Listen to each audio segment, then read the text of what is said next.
Vander, Zoder, Buell, Carey, Searing, Broker.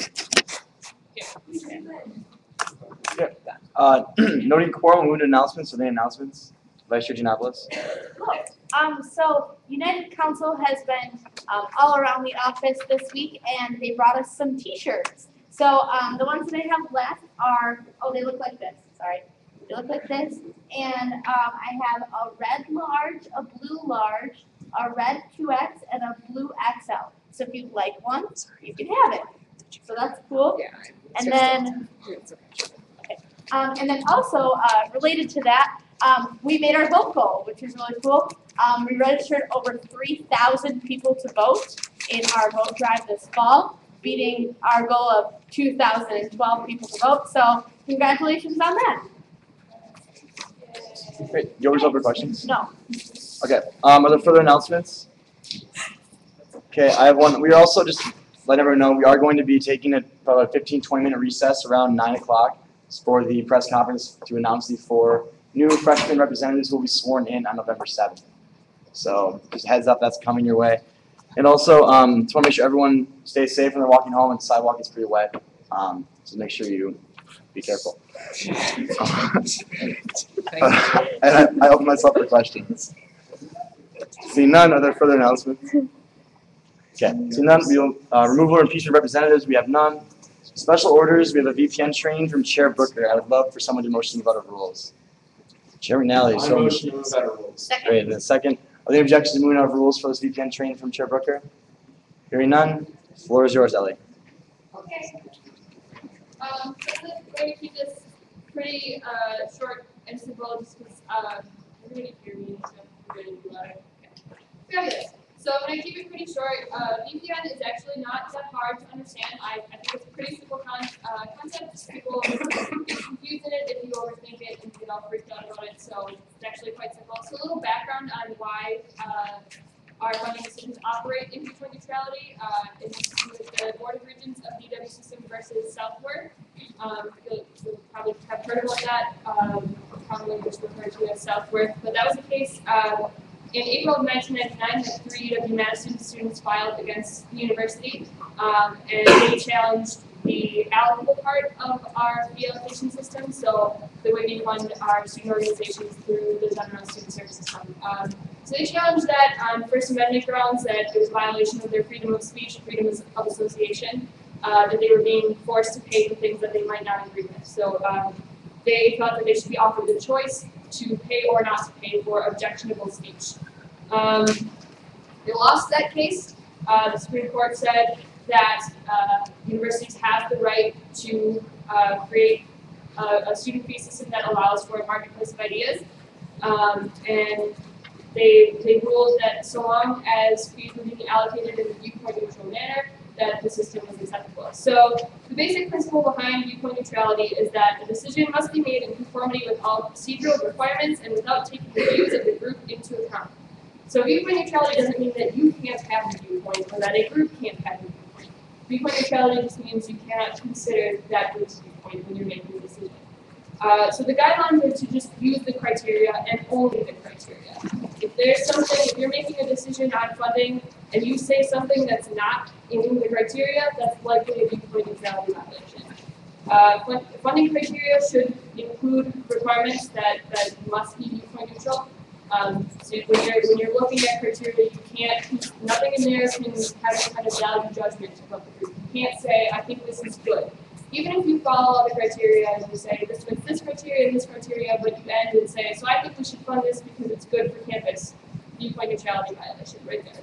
You can't say anything that's outside the criteria. You can't make any statements that evaluate or refund anything other than our buying funding. So that's basically it. I know this was a really abbreviated version of it, but like I said, it's really a simple concept. You just can't consider anything other than the criteria. And you can't ever like twist those criteria because you may or may not like who you point to. So I would open myself up to questions on that. Like I said, simple concepts. You have, if you freak yourself out about it, then that's where you get into trouble. So just follow the criteria and just apply it. Okay. Other questions for Ellie? Nick? Could you speak to if you can consider groups' financial restrictions or past budgets? Can you speak to if you can consider the group's past fiscal performance or budgets? Yes, you can't consider a group's longevity on campus, so you can't say, this group has been on campus for 10 years, we should fund them because they've been here for that long. What you can say is, this group was funded last year, they only spent half of their funding, I don't think that's reasonable, they haven't demonstrated responsibility, we should give them less. That is a viewpoint based statement. What you couldn't say was, I don't like this group, can't give them that much money, or I like them, they've been here a long time, we should give them money in their act. Let's do another question. Kyle? So, can you consider like how much money we have based on, can you say like, this group is asking for so much money, you know, out of the pool that we have to allocate, I think it's too much and it's fiscally irresponsible. I would say that would be viewpoint neutral if it's within your funding criteria to do so long as you're not saying that it's because of the group that they shouldn't be allocated a certain amount. If you're saying that for one group and another group is coming in asking for the same amount of money, and you don't say that to that group, then you're running into a problem because how are you differentiating between the two groups? The big thing in viewpoint neutrality is that you remain consistent, and if you're changing your vote from one group to the next, you need to provide justification for why there's a difference. Does that make sense? Do another question, Kyle? Would a justification include change, things have changed since then because we've allocated more money since that decision now? Okay. Maria? Can you explain unbridled discretion? I'm going to yield to Chief Justice Checker on that. This is probably He's an expert. he's an expert, so. Take it away. No, so the idea here is that you cannot just approach something, like, you can't just make a cut arbitrarily, you have to cite the specific criteria. So by having this standardized criteria that you apply to every group, that constrains your discretion because you're using that specific criteria. So again, when you're approaching all these decisions, just walk through criteria one by one, and if you have an issue with it, you have to state on record why it is that you're interpreting a certain aspect of the criteria a certain way to demonstrate that interpretation is reasonable and it's just consistent. So for your purposes, since you don't really hear that many, well, I mean, you do, I suppose. So there could be a group that's not satisfied with the result could raise the question of if you consistently interpret the criteria. The student council, you do somewhat regularly approve these larger budgets or amend them, so something to bear in mind that you're just being consistent throughout. You have another question? Yeah, so do we have to be viewpoint neutral when we are dealing with the ASM internal budget? You don't. Another question. But any processes for funding things, you have to make sure that those are, like the processes that you take to get to the internal budget, yes, those need to be. Are there other questions for Ellie? Sean? So something like homecoming, we're in the internal budget, would we have to be viewpoint neutral in deciding the amount in the internal budget? I don't think it would necessarily be in deciding the amount, it's the process for why they are there. But yeah, that's kind of like a whole other. Do you have another question? No, thanks. Are there other questions for Ellie? See none, thank you. If I Sure, could yeah, add please. one more thing. If you haven't, like obviously you guys are all here, but if people are coming in late and have not been trained on viewpoint neutrality before, I would strongly advise that you encourage them not to participate in any voting that would require viewpoint neutrality. It's not to like silence anybody's voice, but these are like you can report the mandated things. So if you don't know how to do it, like I said, it's simple. So if you think you can explain it to them, then that's fine. But I'd encourage anybody who wasn't here for this training to not participate in voting decisions. Thank you. I'd entertain any motions to move back into rules as well. So moved, okay. And I'll assume a second. Are there any objections to move back into rules? We can continue on open forum. Hearing none. Okay, we're in open forum.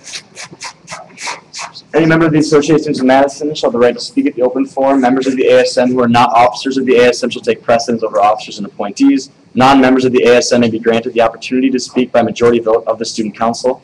Each speaker may speak once for up to 3 minutes, and open forum is limited to 45 minutes unless we by 2/3 vote extended.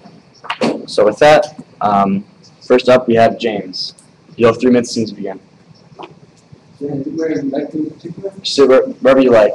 It's common practice to go up to the podium, but it doesn't matter. All right, thank you, Mr. Chairman. Good evening.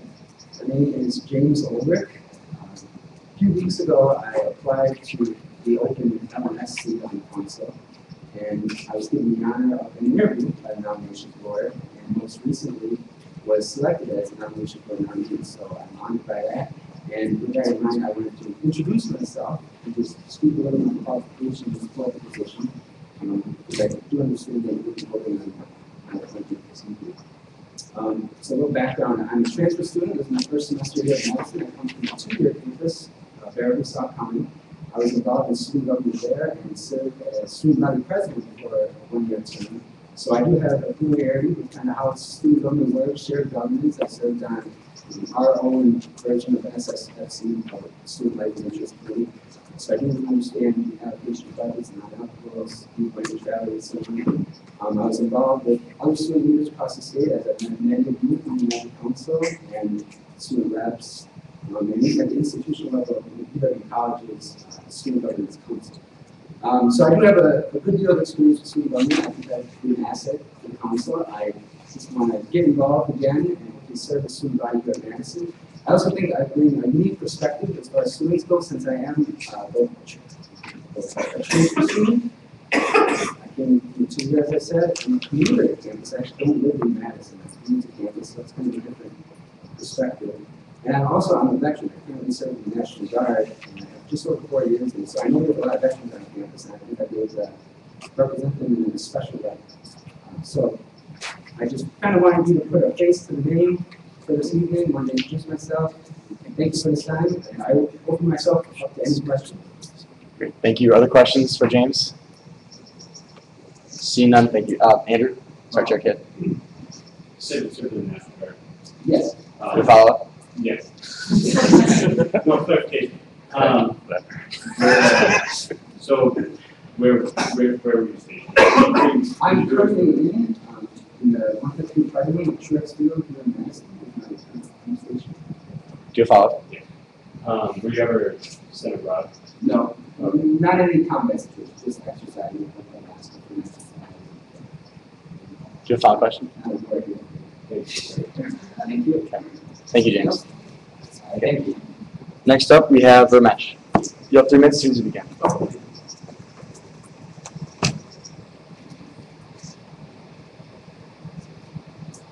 My name is Ramesh Campbell. I'm a first-year MBA student in the real estate program, and similar to James. I got an email a couple weeks ago, or a few weeks ago, for the open graduate representative position. And it's something that I've never really been involved in student council before. And, I've come from Chicago, the Chicago area, and the University of Wisconsin was very generous towards me and giving me a fellowship to further my education here at the MBA program. So I really felt kind of a sense of wanting to be involved in the Wisconsin community and to give back some of that. So when I got the email, it was a deal to me, and I applied. I was lucky enough to meet with Sean and Andrew, and I'm happy to be here. I want to look forward to meeting all of you and working with you guys over the next year. I'll be happy to answer any questions. Great. Thank you. Are there any questions for the speaker? Check in. What did you do in Chicago prior? Yeah, I worked in commercial real estate. I was for a couple of years. I worked for a developer, and most recently I was a consultant. Do you follow? Other further questions for the speaker? Representative Wheeler. So there are a lot of ways that you can get back to you to see what we instead of getting lost in student government. Sure. Well, it's something that, like I said, I've never been involved in, and it's always kind of interesting. And I think it's really a way, it's a very direct way to get involved in the community. There are obviously clubs and whatever, and real estate program that I'm involved in that, but I felt like this would be more broad-based. Do you follow? Are there further questions for the speaker? Seeing none, thank you very much. Next up, we have Ian. Whenever you're ready.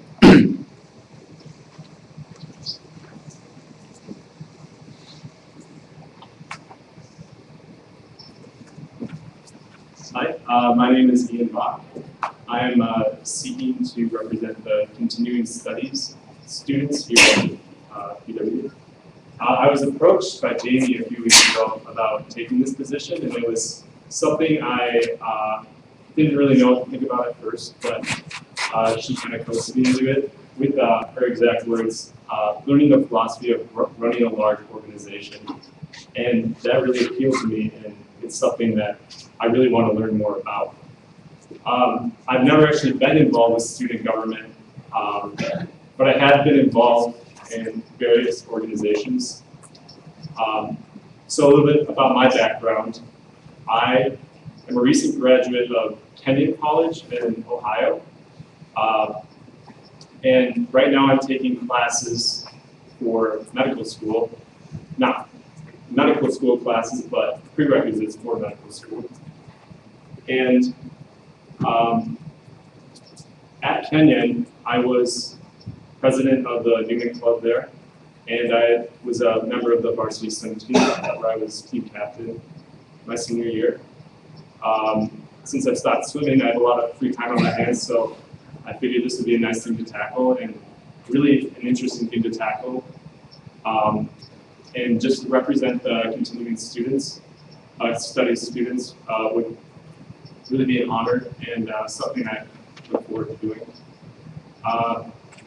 I could possibly be going to medical school here next year, so I'm hoping to become part of the larger UW community in that way as well. Any questions? Great. Other questions for the speaker? Representative Candid. I was just curious, I know you said really a little bit, but like what are you looking to accomplish? Well, I'm hoping to, as I said, I've never been on a student government. I'm hoping to learn more about this process and also to make a difference. Obviously, this is a really important thing we have going on here, and I'm looking forward to listening to those I represent. It's a really diverse population I do represent, and I'm just a small part of that diverse population. So definitely listening to people and hearing concerns of a wide variety. That's what I'm looking forward to. Do you have a follow-up? I'm just curious, what was like this The philosophy of running a large organization. Do you have a final question? Are there further questions to the speaker? Chairman Allen. Yes, we're involved in athletics at your former Kenyon College. Could you speak to that? My apologies, there are some questions. Yeah, he's in the varsity swim team. He's a captain. Sorry, do you have a follow-up on another question? Are there further questions to the speaker? Yes, Representative Sales. Why? I've always had an interest in medicine, primarily because I really like science and I really like people. And my parents are in healthcare, so I kind of got some motivation from them, and it's something that I would be passionate about. Do you have a follow-up? Good luck. Thank you. Are there further questions to the speaker? Seeing none, thank you very much. Okay, next up we have Bridget. He's not here. Okay, we can come back. Leland, how are you? 3 minutes. More about it. I'm used to these people tripping me intentionally, so it's all good. My name is Leland. For those of you who know me, I used to be an ASM representative, and I'm currently the County Board Supervisor representing District 5, which is most of campus. So probably at least some of your supervisor representative at the county government. And I'm here to talk about the Sustainability Committee, both as a student and as a supervisor. Also, for those of you who have not met me, it's because I like to steer clear of these meetings because A, 1 year of them was enough for my life, and B, because I'm not much of the philosophy of telling you all what to do. But I did think this was an issue important enough that I would like to offer my perspective. As a student, one of the biggest things I encountered coming to this university is that there is a lot of will to focus on environmental issues and sustainable issues, especially transforming this university to something that stands out in terms of sustainability. but there's definitely a lack of coordination or ability to really tackle that on a widespread level. There are organizations that have very specific focuses on certain sustainability issues. Obviously, Whisper has certain campaigns related to it. FH King, Slow Food, all of these organizations look at sustainability in one way or another. However, none of them are able to coordinate and tackle it together, and they all focus on very different aspects of sustainability. So I think there's plenty of will among students and plenty number of bodies, ability to get enough students to staff such a committee and get such a committee to work. I know it's always been a concern if creating a new committee, if there will be enough willingness to join such a committee and make such a committee productive. Certainly don't want to make a committee just to flounder and have 3 people show up. I think this is an issue that you can get a large number of students out for. I think it would involve organizing and part of whoever's putting this together, but that's what ASM is for. ASM is for bringing students together, bringing them out, fight for their own issues. Second, as a county board supervisor, I sit on the Environment, Agriculture, and Natural Resources Committee at the county. That committee oversees the Land and Water Resources Department of Dane County, and we focus on issues like the parks, like the lakes, agriculture. So sustainability is really big on the issues that I look into. One of the reasons why I asked to be on that committee was because I knew sustainability was a big deal for so many students. In terms of the county, one of the most relevant issues to students is the lakes, for instance. So as such a sustainability committee is actually a great way for me to be able to connect with students and really get students involved, not just at the university, but at the city and county level on sustainability issues. So I think it's a great way of bridging those gaps and bringing students together to focus on those issues and to hopefully allow me to be a more effective supervisor. And I say that not in a selfish way, but just in the sense that I want to be able to effectively communicate what students want. And I think this is a great way to allow me to do that. Obviously, the Legislative Affairs Committee, I already showed up to that. The Legislative Affairs is dealing with issues that are so broad that I think, and this is such an important issue. I'm sorry, the speaker's time has expired. There's a motion to extend by 5 minutes and a second. Are there any objections to extend the speaker's time? Hearing none, I'm sorry. Thank you. Just wrap up. That's why I think Sustainability Committee would be great. And I would gladly be willing to help out if this has passed to help ensure that this is successful. And I open myself up for questions. Thank you. Yes, Representative McGowan. You spoke to it a little bit. Do you think that having sustainability committee would be a duplication of efforts from the many different, silos that are working on sustainability issues? I think it would be a great bridge to those silos. I think the term silos is absolutely right. I think you have all these pockets of students who don't ever interact with each other, all interested in sustainability issues, and I think this committee would be a great way to get those bridges started to make this not a silo, but a concerted effort by students as a whole. Do you have a follow-up? Do you think that paying and sharing stipend would be a responsible use of student activities? I think, one of the things I've learned at the county is that if you want something done effectively, thanks to just life, thanks to how our society works, and you have to be able to offer something. It's very hard to try to get something done pro bono, and especially for students, we're all probably a bunch of us are probably working. Tuition is ever increasing. It is incredibly hard to put in all this extracurricular work without some type of stipend. So I think that while I'm not personally a huge fan of stipends, I think this is an instance where it is a responsible use for it. I think most chairs, if not all. Wow, I got really rusty at this really fast. I don't even remember which chairs get stipends, but I believe most chairs do get stipends, and I think this is no exception. Do you have a final question? Yeah, do you think creating a new grassroots committee is kind of a slippery slope? Where does it end? What are your thoughts on that? I don't think so, because for instance, ASM at any point in time can decide if this sustainability committee is not something that works out to not have it anymore. I think it is the sign of forward thinking to be able to take that risk and try to make something work. And if it doesn't, you can always try again, or you can always take that back. In this kind of instance, I think that at any point, I think you take every issue as it comes up. If someone else has a different committee they would like to come up, you take that issue by its merits and you see if that's worth creating. So I don't think there's a slippery slope argument here, and I think grassroots committees do some of the most important work ASM does. So I think this would be a great step. Are there further questions to the speaker? Representative Wheeler. You mentioned like this, all these different pockets of organizations, and there's difficulty including. Have you actually spoken to student leaders from different groups who have expressed concerns about working together? The two organizations with an environmental focus that I've worked with the most are Whisper and FH King. And I know from my personal experience and my conversations with them that there's definitely willingness to try to work together. I think FH King and Whisper's environmental issues are often related but not directly connected, so I think it's a great way to get those groups connected.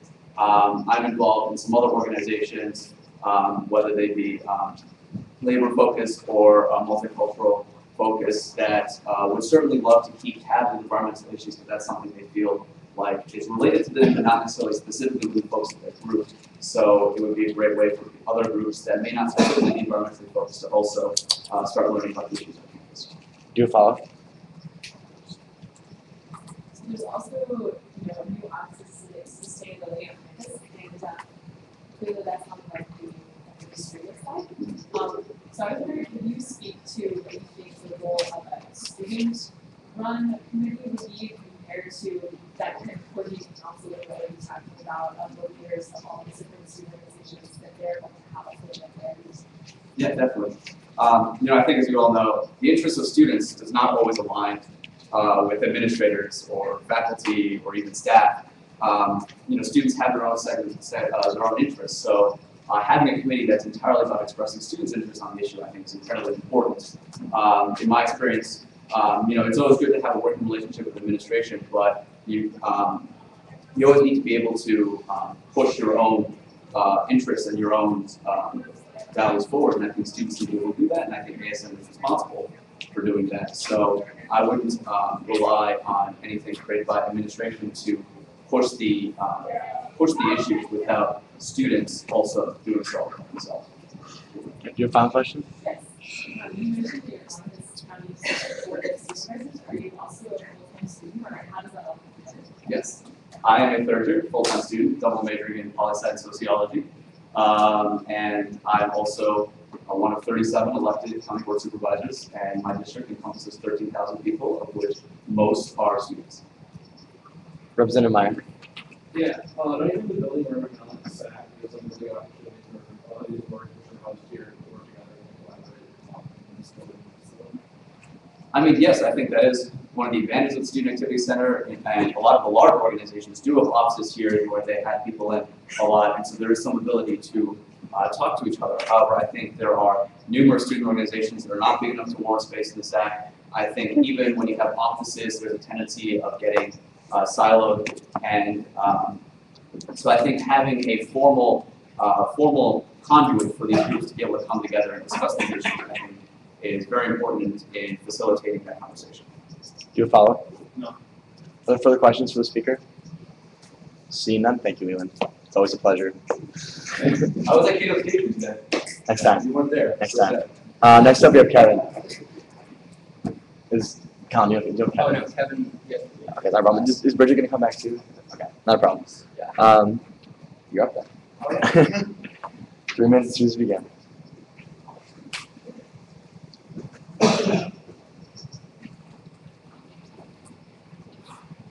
I've actually never spoken to anyone for many minutes for the last meeting, so I'm speaking now. You'll still show up. Just gonna leave that there. Okay. Hi everyone. As you all know, the Sustainability Committee is coming up for a vote tonight. I think that has been made evident. I've had a chance to talk with most of you about your feelings on the committee, and the main concerns that I've heard that have been voiced by people who aren't in favor of it involves sort of the replication of efforts, spending SEGP dollars twice essentially. And I can assure you that although there are currently a large amount of groups dedicated to sustainability on this campus, the committee will not be replicating efforts. And Leland kind of spoke to this as well. But as I have said previously, this committee is comparable to Diversity and University Affairs Committee. But both of these interests, diversity and university affairs, have student roots. Working for the campus climate, cultural type, not the atmospheric type. thought I'd throw in a joke there. And issues pertaining to, like affordability of textbooks and safety. And, they have a number of RSOs working on them, but they're not duplicating efforts. They serve, it makes sense, because as with sustainability, there's a substantial amount of interest in these efforts. And these places serve as a forum where all these interests can come together and, work on a cohesive project. In my eyes, however, let's see, oh shoot, I typed this up and then I diverged from it. All these committees also provide student voice in decision making, in some sense, both here on ASM and in some senses on the administrative level. They say essentially, as a student government, we care about these issues and we're willing to put resources forward to support them. This is another voice that the student environmental movement on campus does not have yet. We have the Office of Sustainability, and they're actually creating the Sustainability Council that has been mentioned. They're creating that in partnership with this committee. I've had some meetings with them, and they said we're bringing this to the table. If you as a student government bring the Sustainability Committee, so they're essentially giving us an outlet to have input into campus, sustainability decision making, and I think that is something really powerful that this committee can operate on a policy level. So yeah, essentially, in short, this committee serves as a place to bring people together, train leadership, and have a seat at the policy table. 3 minutes exactly. Yeah, 3 seconds exactly. Perfect. Gilbert's other questions? Yeah, absolutely. Other questions for Representative Higgins? Chair Siri. Could you talk about who the targets of this committee would be? Because, legislative affairs targets city council members and state legislators. Diversity targets the vice provost's office and other diversity and climate offices on campus. So who would be the targets of the sustainability committee? You're saying essentially the targets is in... Like, who would you advocate to on the issues? In large part, we would be advocating to the Office of Sustainability because they then are the people who advocate at sort of the administrative level for sustainability. Okay. Do you follow? No. Yeah, no, that did. Thank you. Representative Wheeler. Would you also plan to work with the county government board of supervisors from the previous? Oh, yeah. Do you follow? It's okay. Clarification. Sure. Do you have other governmental bodies in the city of Wisconsin or locally in Madison that are also have identified as the people you would be trying to work with? Whose policies affect campus? Not at the moment. However, that is something that once the committee forms, it certainly would be open to. Because I feel there are a lot of state and county and city policies that would affect sustainability. And if we run a campaign, it would be targeted at all the different levels. Do you have a follow-up? Yes. According to your knowledge, is the legislative affairs committee working on any campaigns that are related to sustainability? Not as far as I'm aware of. I wish Chair Statter were here to speak to it, but I don't. Not as far as I know. Do you have a final question? Yes. Have you considered the possibility of working with local business organizations such as the Chamber of Commerce to see how local businesses might affect sectors of the economy that you might be interested in sustainability campaigns, such as like building a recycling plant anywhere near Madison? Yeah, we've considered, essentially, the committee as it stands right now, will run campaigns, but it's very open-ended, so it's really, the members of the committee who will be kind of choosing where we, target our efforts, essentially. So, depending on the makeup of the committee, different bodies will be targeted, but we'll always have this seat targeting the Office of Sustainability. Other further questions to the speaker? Representative Magayon. Yeah, I was wondering if you could kind of speak to the legacy of sustainability efforts and consciousness on this campus and how that would tie into this new committee that you're Sure. Well, I mean, UW-Madison has had a amazing history of sustainability. We've had Aldo Leopold, one of the greatest conservationists of our time, who was a professor here. John Muir, who's also gone here, and right now, Dr. William Cronin is a professor here, and he's one of the greatest environmental historians, and people come here for him. He's, amazing. UW-Madison has a great history of sustainability. It's shocking to me that we as a student government aren't sort of representing that. And as an administrative, the Office of Sustainability got started 2 years ago. So I think the policy-making bodies are kind of just catching up to that. But the academics, the thought has been there for a long time. And it's one thing to think and say things, it's another thing to actually follow that with action. Do you have a follow-up? Yeah. What type of message do you think would be sent if we weren't to create some sort of sustainability committee? I'm not exactly sure. I feel one of my fears is if this committee isn't created, it sends a message that this body doesn't care about sustainability. It doesn't care about the environment. It also says that we're not willing to work with this administrative body who is already, they're creating something in tandem with this. So they're already supporting it and they're already bringing resources.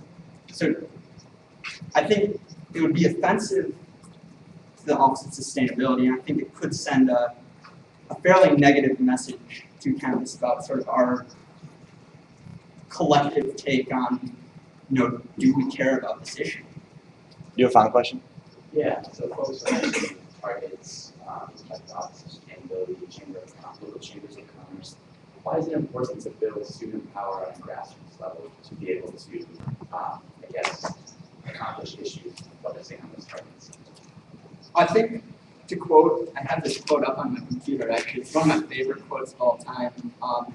It's from Morris Udall, who's I believe a senator or Secretary of the Interior, I can't remember, the whole Udall family, they're all over that.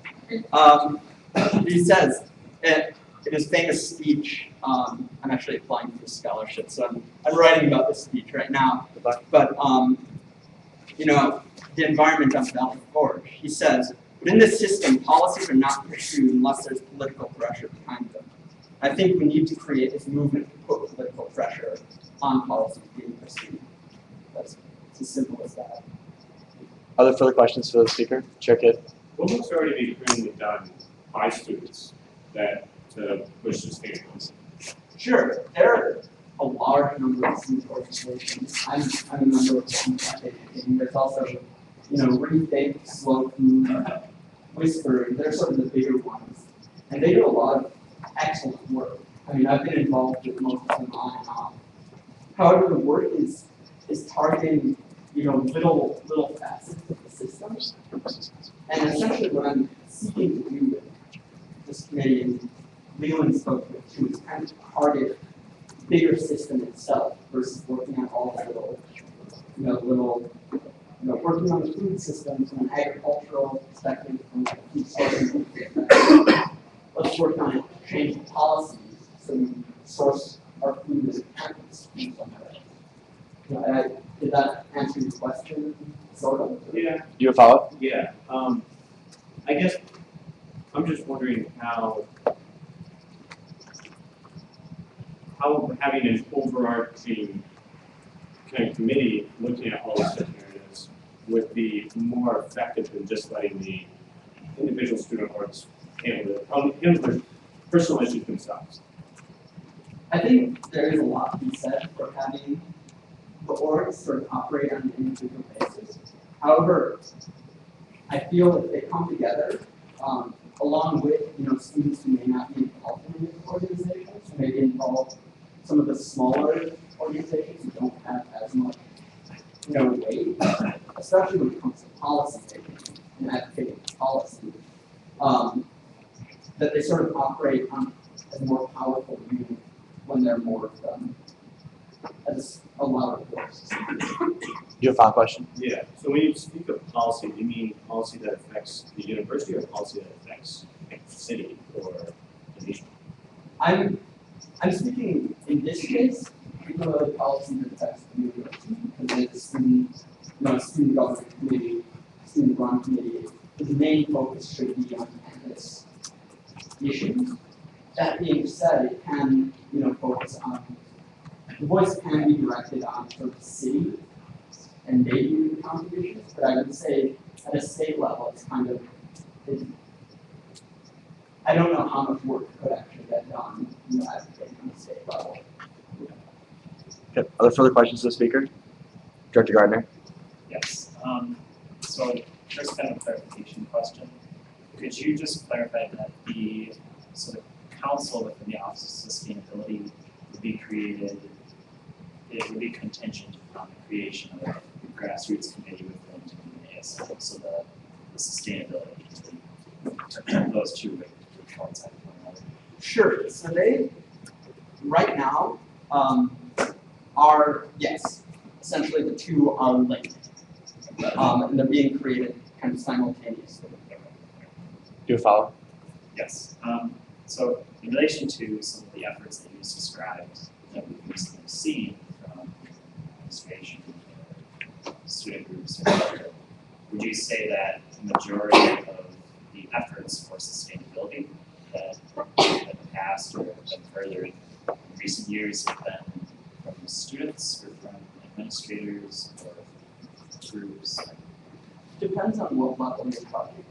If you're talking on sort of or raising awareness and getting students interested, then I would say a lot of students have done the work. If you're talking about actually putting forth policies that make measurable changes, that make institutional changes within the university, I would say administration is done a lot of that. Do you have a follow-up question? Other further questions to the speaker? Seeing none, thank you, Colin. Okay. Next up and last on my list, we have Chair Carey. You'll have 3 minutes to begin.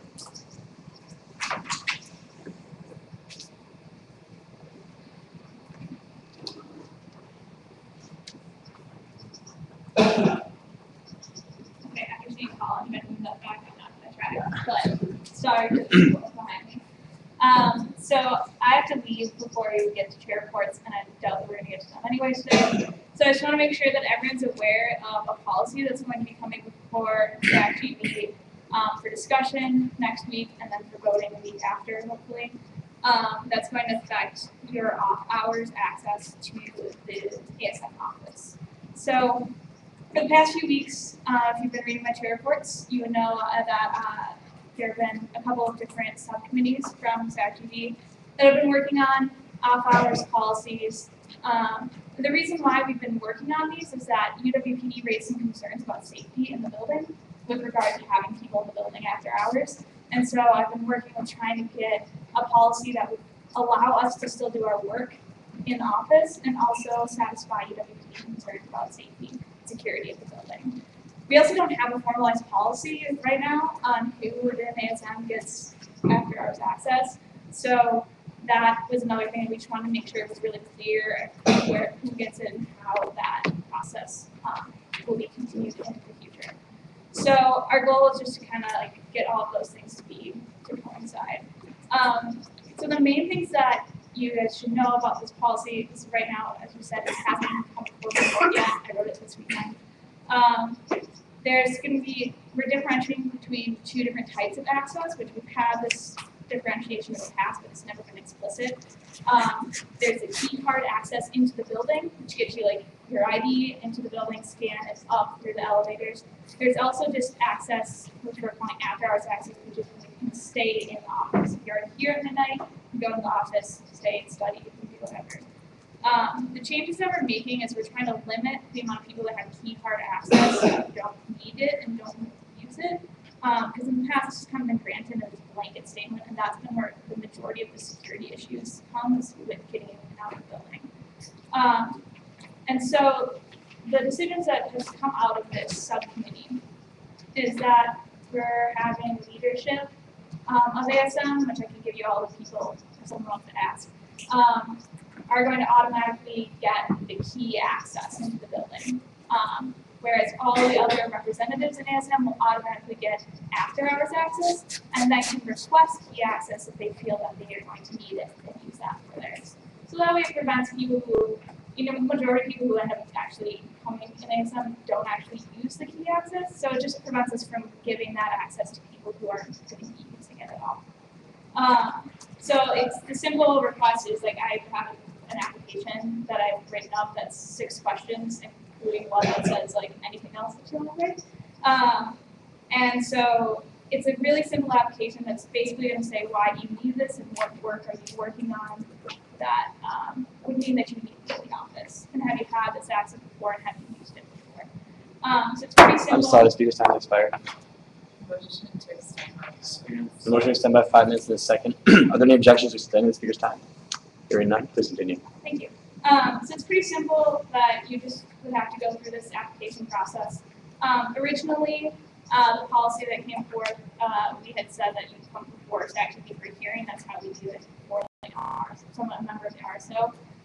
Thanks to Chair McNally talks that we had, we came to this compromise that allows us to still get those questions answered, but it's much easier for you guys to request that access.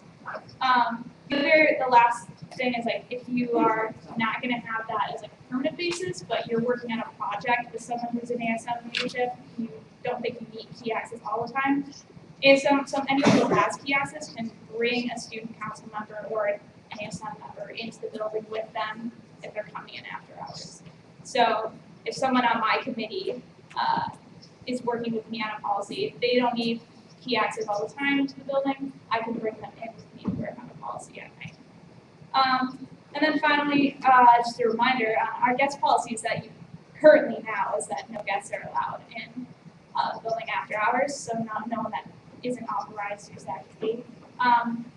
The thing that we are changing is we're going to allow you to bring in 2 guests if you're picking up materials or just coming in and exiting, so that if you feel safer coming in and out of the building, and if you're walking to and from the building late at night, you don't have to feel unsafe. I know especially, like, I hate leaving this building really late at night. So, with that, I'll open myself to questions. Just a reminder that I have office hours tomorrow from 3:30 to 7 p.m. And I'd be happy to discuss this with you guys anytime before Tuesday when it gets discussed again. Representative McBrien. Yeah, so I'm just curious because you have after office hours, but if you have like access to the SAC or you have after hours access but you don't have like access to go up, even if you do, like can you get to other floors? Because with my card, I can get here with my card with a swipe, but I can't get to any other floors anyways. I'm a little confused by your question.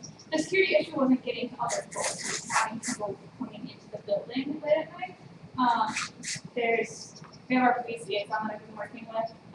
You come into the building, there's the ability to inadvertently let people in, or there's potential for someone to be waiting in the building as well, really creepy. And it just creates a lot more, that's when the biggest security issues are, is when people are coming in and out of the building to do late at night. And that's where we've had the biggest policy violations of people bringing in a lot of people to, and we just want to kind of try to curtail that. Your follow-up. Yeah. So how long does it take to process a request in the internet?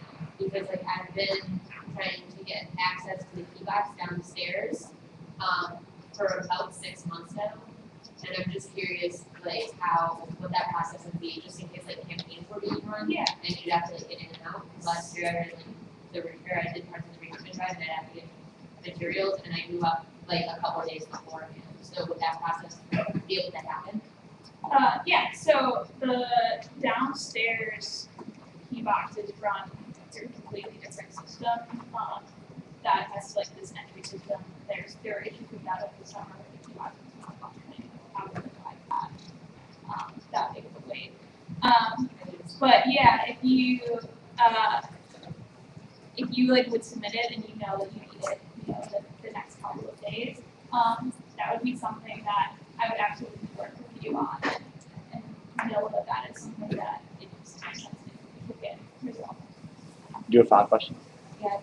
Do you think, like, I understand your security concerns, and like I understand why you want to do that, but like as people who might potentially need access, are we supposed, like, I guess I forgot what you said, but we have to submit like reasons why, as opposed to like just foreseeing in the future that we might be able to get into this building because our office is.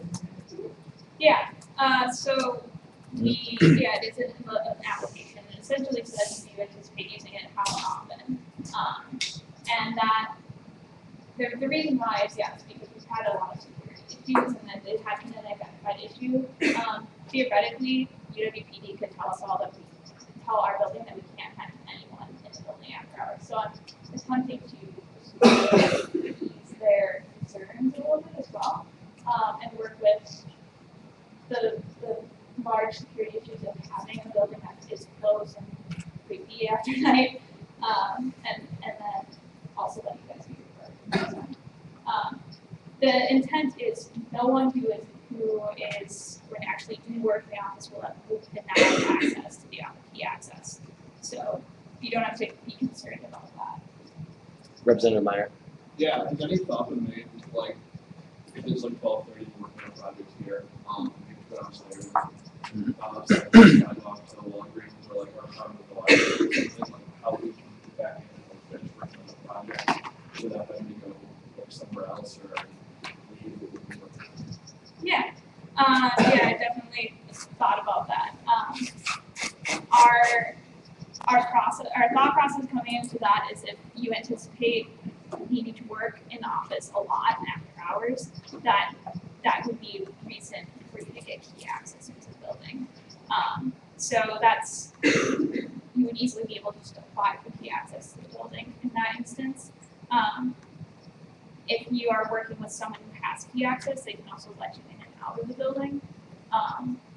Otherwise, you can call me. I can come with you. Do a follow-up? No. Chief Justice Director. Ask the gentleman. Okay, Representative Wheeler. So we're talking about this application process and review of that. Can you just give a little more information about who will be looking over the application and who actually has to approve it? Does it have to go beyond IGB, or are you like, do you have to? Yeah, so what it's going to go, it's going to be you fill out this application, email it to me, or whoever is meeting next year, and I would approve it with in conjunction with the SAC floor manager who respected it to me. So just as a courtesy, and then if you are denied access for any reason, you can bring that back to SAC, and they will take the full board will hear that. Add that, as always, appeal to institutions. Do a follow-up? Right, for clarification, Sure. you mentioned you or the person who's interested next year, does that mean what is that? Yeah, that's something that has not been decided yet, because of looking into logistics on that. That's something the board's going to have to decide. I want to make sure you guys see before we had like a formalized policy, to get any feedback that you guys can give to our policy. Do a follow-up? Yes. So you were talking to me about which students would automatically have access, and then can you just clarify, is it just ASM student council members who would have the option of applying for deferred access, or there also are some leaders of Okay, so this is only in regards, what I'm talking about right now is only in regards to the ASM office. So, like, coming into the building for ASM office, there are separate policies for ASM, WSM, RSO. So the policy that we're talking about here is about the ASM office. RSOs also have that access. We have many different RSOs for access. All the students. But so that answers your question. But otherwise, it's not just student council members, but ASM, it's all students and representatives of student council representatives, SSFC representatives, student judiciary justices, and anyone who sits on the special committee. They would all have the right to request that key access, and they would all be granted after access. The time for open forum is actually expired, so Are there any motions to amend or adopt the agenda? Chair Kidd. Motion to amend. Okay. Actually, it's a motion to table items under item 9, parts D and E. Table those until next week. Okay. There's been a motion to table number introduction to legislation D and E. Is there a second? Okay, would you like to speak to your motion? Considering that those have actually yet to be approved for funding, but the size of the requests are large, I still want to include them on the agenda next week in case they do have to be approved. However, they just haven't been approved yet, so it would be germane to actually cover. Okay. Vice Chair Giannopoulos, like to speak your second. Set it off. Okay. All in favor of moving introduction legislation D and E, or to tabling them until next week, please say aye. Aye. All opposed? And here's the chair that carries. Okay, are there any other motions to amend or adopt? Chair McNally? Motion to adopt. Is there a motion to Second. adopt in a second? All in favor of adopting the agenda, please say aye. Aye. All opposed? Here's the chair that carries. So adopted.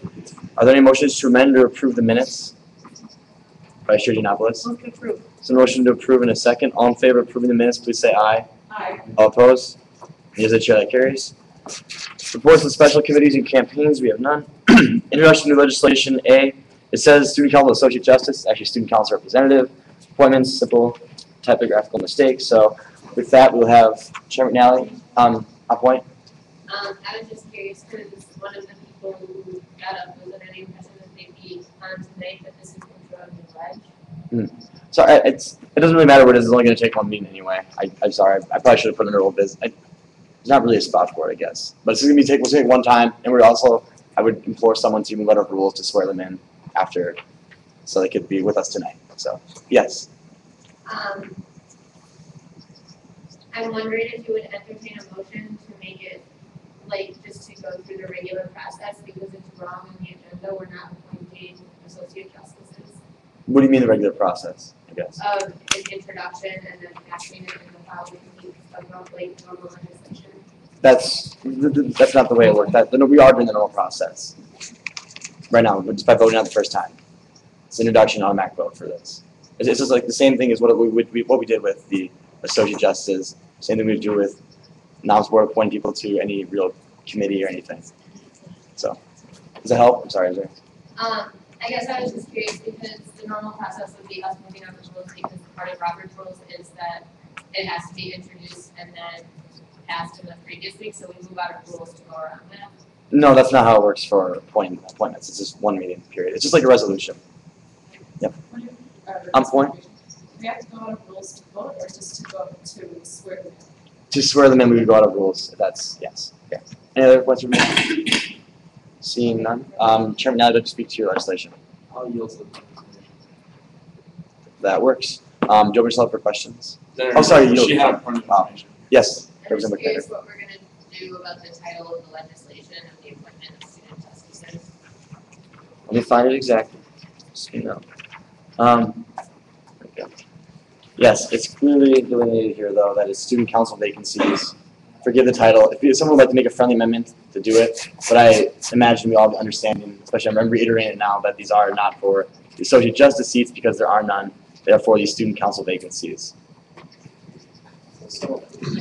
We have still to introduce legislation, so Chair McNally. Great, yeah. I apologize. I've been dealing with extreme migraines. I have one right now. I had one when I wrote this. So there are a few friendly amendments that I'm actually going to clear up right now. The first one is obviously the title of legislation. The second one is under 8 and 9. It is 10 candidates, not 12, but it is 8 candidates were offered interviews and 7 accepted. That's accurate. Please strike the 6 in line 11. Yeah, I already talked about that. And then the title I don't think is overly drastic because in the be it resolved makes it very clear what they're being appointed to. But after those, I want to speak really quickly to these candidates. So the nominations board philosophy in this process was to find students that would not normally sit on this body.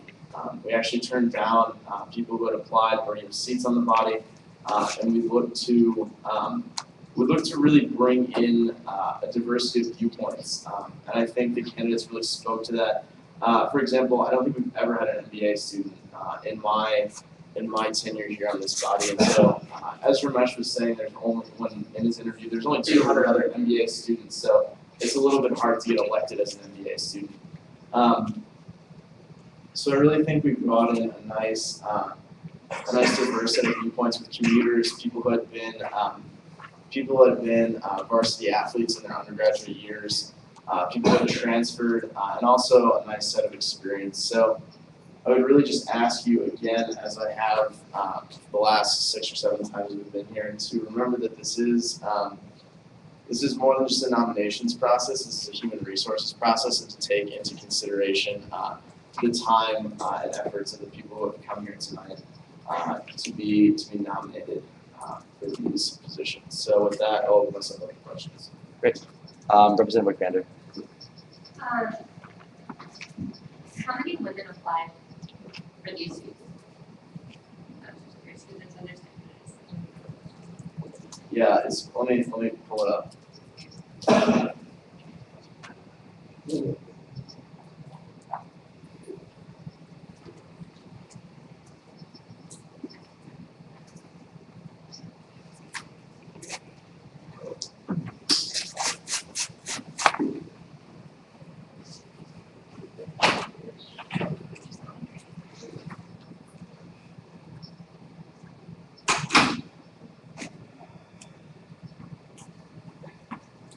5 applied, 4 were interviewed.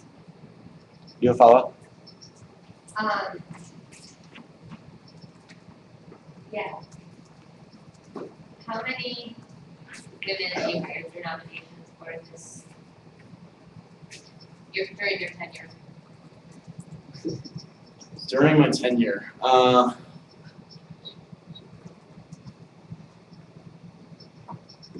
well, our 2 assistant press office directors are women. Lori Randall, our accountability liaison. Yeah, a few finance committee members. SACGB, 2 people from SACGB, so 3. Probably around 10. Do you have a follow-up question? Just in proportion, like out of how many vacancies people put in. I'm sorry, I know these are really not just numbers, but I'm just curious because I just want to explain them so that it doesn't seem like aggressive. Just like it just started bothering me when I looked at student judiciary, and it was like very male dominated, and so is this room. And like I'm just curious if that comes into account when you get half of the candidates and most of the people interviewed and still didn't hire. Yeah, so one, I do find this relatively offensive. And second, the NOMS board finds qualified candidates first, and then we look to fill the needs of the said committees, the justices. I'll speak to the justices because that seems to be your concern. I spoke with Catherine Fifield and Chief Justice Checker multiple times over the 6-month process, and they both emphasized to me that the most important thing when hiring justices, that most important secondary quality is leadership development, and that even Catherine Fifield said to me that over hiring a female, for example, that she would rather have leadership development because they, Chief Justice Checker, so desperately lack it. And so that's the mindset the nominations board took, and I believe there's only 1 female interviewed for those positions, and so we decided to go with 1, the more qualified, and 2, the male applicants, who we felt met the needs and were by far more qualified. I would have loved to have appointed a female to the associate justices. They simply were not as qualified, so we didn't even get to kind of that second rung of needs versus what they don't have. And none applied to the SFC. So sorry, Ellie. Sure. Other further questions for Chair McNally? Representative Wickbander? Yeah, like definitely hire qualified people. I'm not suggesting don't hire qualified people. I'm just wondering, do you think that we're doing a better job of maybe reaching out to groups where there are qualified women to be applying for jobs within our organization? Or like those We should. Every week I come to these meetings and encourage you to tell your friends to apply to open council positions. I do what outreach I can. I take the philosophy of do the best you can with what you have, but at the end of the day, I can only work with what's in my inbox. Do you have a follow-up? Yeah, what if you had a binder? You don't have to answer questions as well.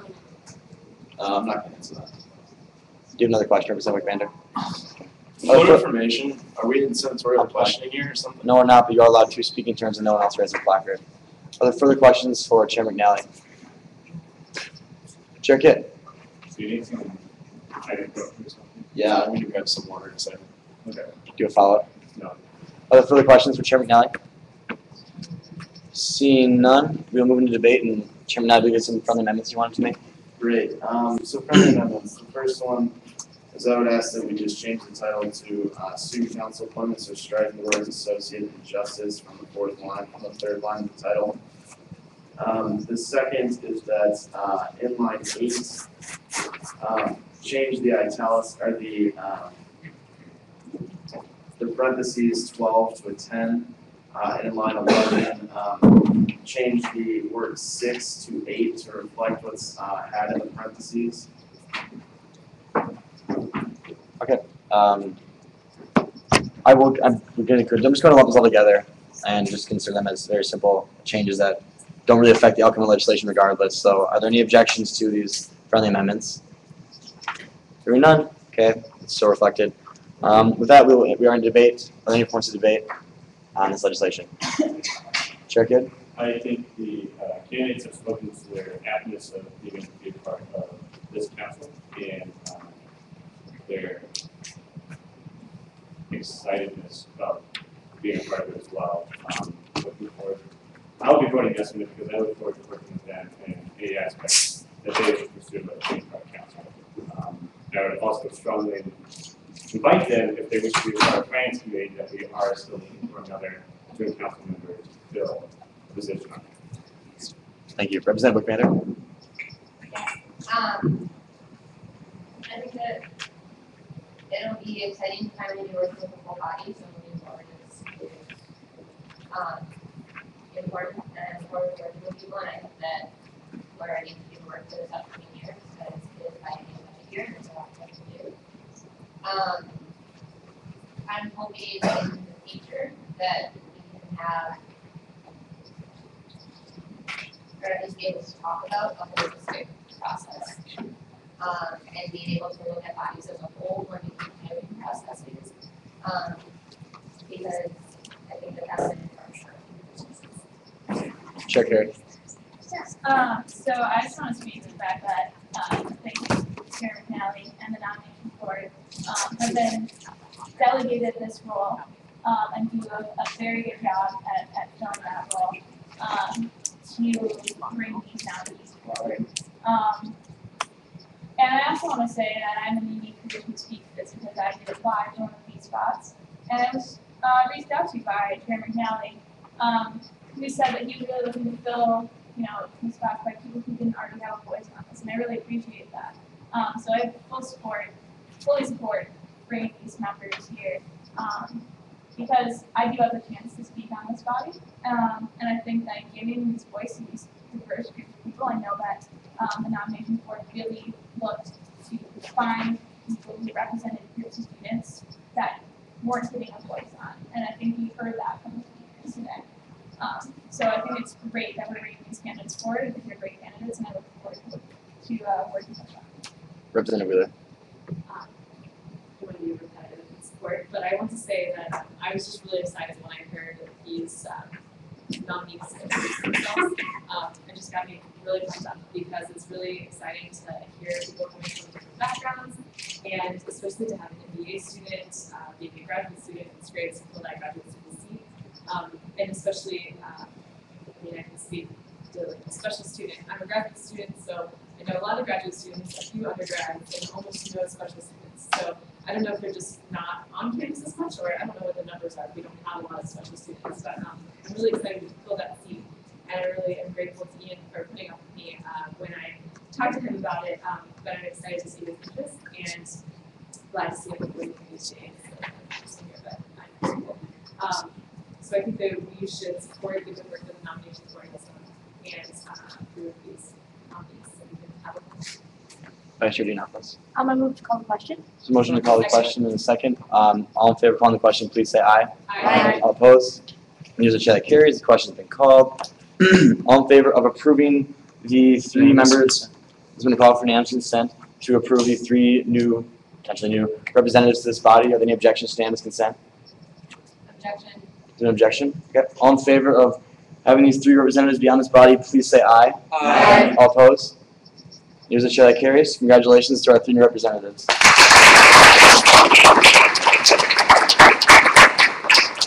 Chair Searing. Motion to move out of rules for the swearing in of the new representatives. Second. There's a motion. Are there any objections to move out of rules to swear in the representatives? Hearing none. James, Ian, Ramesh, you guys don't mind standing up for a second? Please raise your right hand and repeat after me. It's Ian, okay, we'll do two. Okay. I state your name. Affirm to faithfully support the Constitution and bylaws of the Associated Students of Madison, and to faithfully discharge my duties as a member of the ASM Student Council to the best of my ability. I also affirm to make decisions concerning the funding of student organizations other than the ASM in a viewpoint neutral manner as required by law, the ASM Constitution, and the ASM bylaws. Finally, I affirm that I will maintain the highest standards as a representative of the University of Wisconsin-Madison and will strive to fulfill the student body's expectations of my office. Congratulations.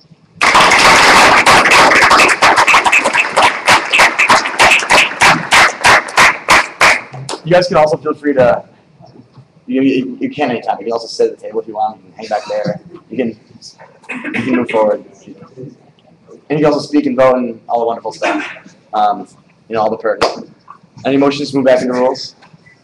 Chairman Alley? I motion to move back to rules. Second. And a second, any objections to move back into rules? Hearing none, we're back to the rules. Let's see.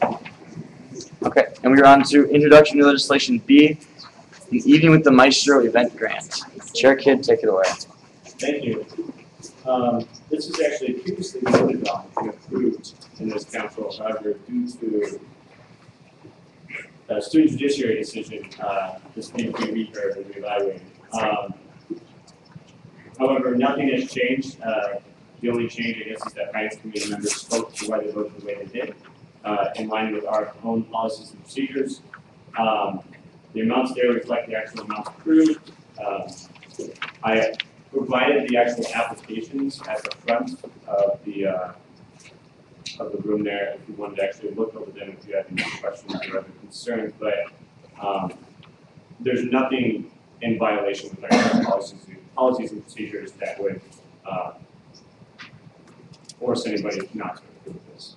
Okay, great. And then this reflects the actual amount of finance committee? Yes. Okay, yes. perfect. Do you want me to help for questions? Sure. Director Gardner? Yeah, clarification, do we need to follow the procedure that we followed previously? Each representative votes in unanimous is required to outline the criteria and provide the voting criteria. I thought so, but I'll yield to Chair Kowalski. No, that would only be if you want to make an amendment to it to make it less or to make it more. The job of the student council is primarily just to ratify. So if we just vote as exactly they did, it just means we're affirming their decision, which was done in a VPN manner. Therefore, it's all set and ready to go. So, yeah. Because we did change there. Yeah. So, okay.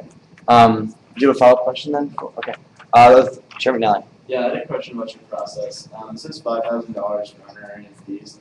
I was just curious, in your processes, you have any groups that prove that these performers or whoever normally conduct or retain these fees at other engagements, or the group has to speak to that number, or how they arrive at that number? Yeah, so we, sorry, yes. So we always ask them if they negotiated it, and to our state, we take their word for it unless we find otherwise. But we also do have certain caps that we put on honorarium based upon the number of expected attendees. So, for example, under 100 attendees, we're only allowed $2,000 for honorarium fees. However, since this one was expected 650 attendees, that is well within the range or $5,000 honorarium fees. Do you follow? No, thank you. Are there further questions? Mark, check it. Yes, Director Gardner. Yes. What's the procedure for founding an exception if a group wants to make a reimbursement for funding that they have to not do reimbursements? Could you clarify? So a group made a purchase because they had to make it in time of the event, and then they were approved for their event frame, and they applied for an exception to the rule that they couldn't get reimbursements without spending. What's the procedure for granting that exception? So, what I actually noticed today is there's a uniqueness in our policies and procedures that we use for event grants and travel grants, in which event grants actually, there's nothing specific in our policies and procedures that say how that process is done or even if it is allowed. However, in travel grants, the exception can be made with an appeal to the finance committee at the actual hearing to take place, to ask for a waiver. But it's pretty explicit in our policies and procedures that any expenses incurred prior to approval may not be funded. However, appeals are always welcomed, and especially if they are not happy with how the finance committee actually can always stop that. Do you follow?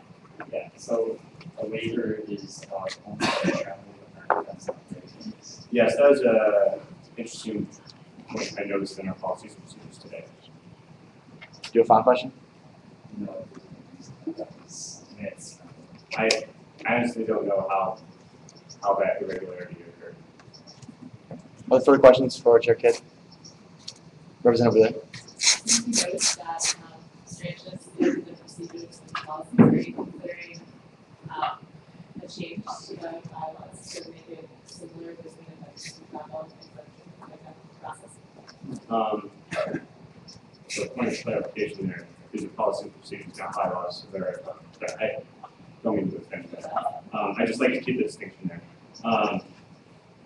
I would not actually like to, at least this year, I would put it on something to be changed for the next year. I would just not like to change how our procedures function to cause any inconsistencies in how we are applying that criteria. Do you follow? Yeah, thanks. Okay. Other further questions for Chair Kidd? Seeing none, we're in debate. Are there any points to debate? Chairman Nally? Call the question. Motion to call the question in a second. All in favor of calling the question, please say aye. Aye. All opposed? Question's been called.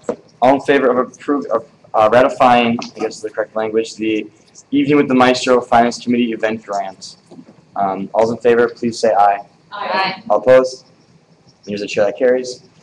Next up, we have the Delta Palo event grant. Chair Kidd, it's all you again. Thank you. Once again, I'll actually have to make a friendly amendment to this after it's been introduced because some numbers have changed due to what the group told us they actually needed to change with regard to how much funding they requested and how much was ultimately approved. You can read the description of the application. I once again provided this in a handout that I provided at the beginning of the meeting. Other than that, I will open myself up for questions. Are there questions for Chair Kidd? Chair Brooker? The food items that you have there, are those within state maximums for food per person?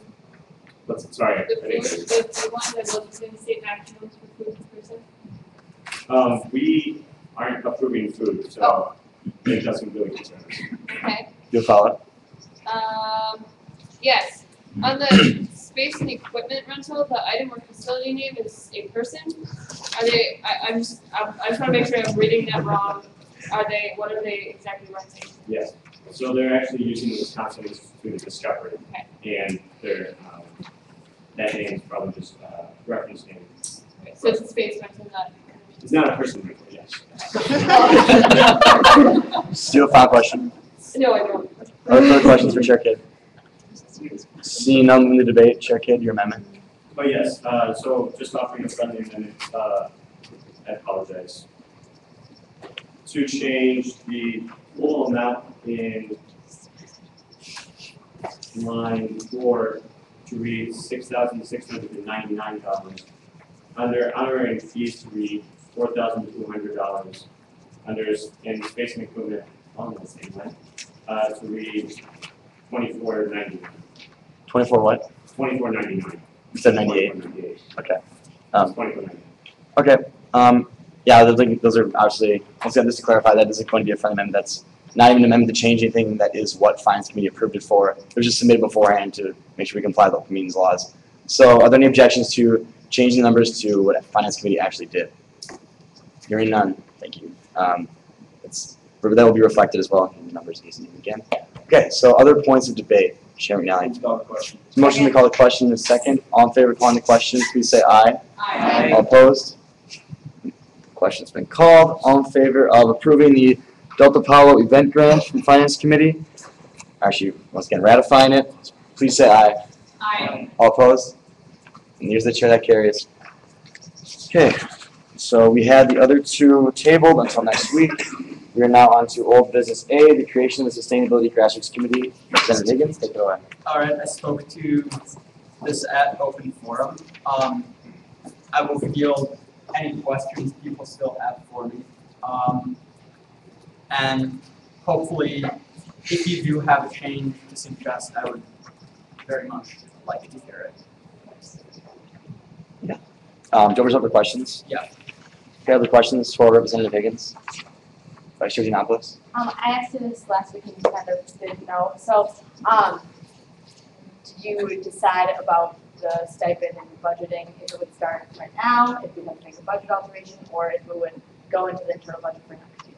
Right now, I am like 99% sure it will go into the internal budget for next year, just because this has been pushed so far in the semester that like this year would still be like getting things up and running, and that's not necessarily like actual chair work to be paid for, and a lot of it would be me like organizing people to try and like network and whatnot, and I don't want to create a position to be myself because that A isn't legal and B is corrupt. Do you have a follow-up? No. Are there further questions for Representative Higgins? Chair Kidd. I guess I just still have a concern that how this body is unique to voicing concerns of the student body to administration concerning sustainability issues that an RSO couldn't do itself. So I think the main, I'll do this. I think the main distinction is just sort of the authority that this body has with its name versus an RSO. We are sort of ASM student government versus an RSO. I think it holds sort of more weight at the bargaining table versus, coming as an RSO. And yet the bigger RSOs do have, that name, like strong name people listen to, but like the Student Sierra Club doesn't have as much, credibility as like ASM student government sustainability committee. I think that's what it comes down to. You have a follow-up? Yeah, do you think that individual RSOs couldn't do it though? I mean, let me rephrase that. Do you think that individual RSOs could attain the same goals that the sustainability committee could do? I think it would be possible for them to do it. However, it would be sort of another thing to add on top of their mission of the work they're already doing. Their direct service, their student stuff, or if they're just an RSO, whatever the mission is, the work is. It'd be kind of another thing to ask people to do on top of that. Where this is a body that this is the purpose of the body. Do you have a final question? I'm sorry. I apologize. You agree? No, that's pretty much, if you want. Do you have a final question? Yes. So, I guess my ultimate question was, what stops an RSO from having its own, let's say, administration liaison that could voice its own goals to administration, like have a connection somewhere, maybe even be a part of this, the UW Sustainability Committee, that would merit leading this committee further? I think the biggest, the distinction is just capacity to operate. Whereas the smaller groups, even at HK, which I'm a part, I'm a board member, we don't have the capacity to put in those hours to actually, go in and voice our concerns, create a certain position for a person to be like an administrative liaison on top of all the work we're already doing, because our main focus is direct services, because that's what we spend our time working on. So to have that on top, that wouldn't necessarily be direct services, so it would take 40% of our time. But B, it would just be a lot to ask of people, on the board. Representative Wheeler. So my first question is, in your discussions with the new Office of Sustainability, is the creation of their council contingent upon ASM establishing the Sustainability Committee, or would that go forward even if this is not? So at the moment, it's not clear if that would go forward with the Sustainability Committee.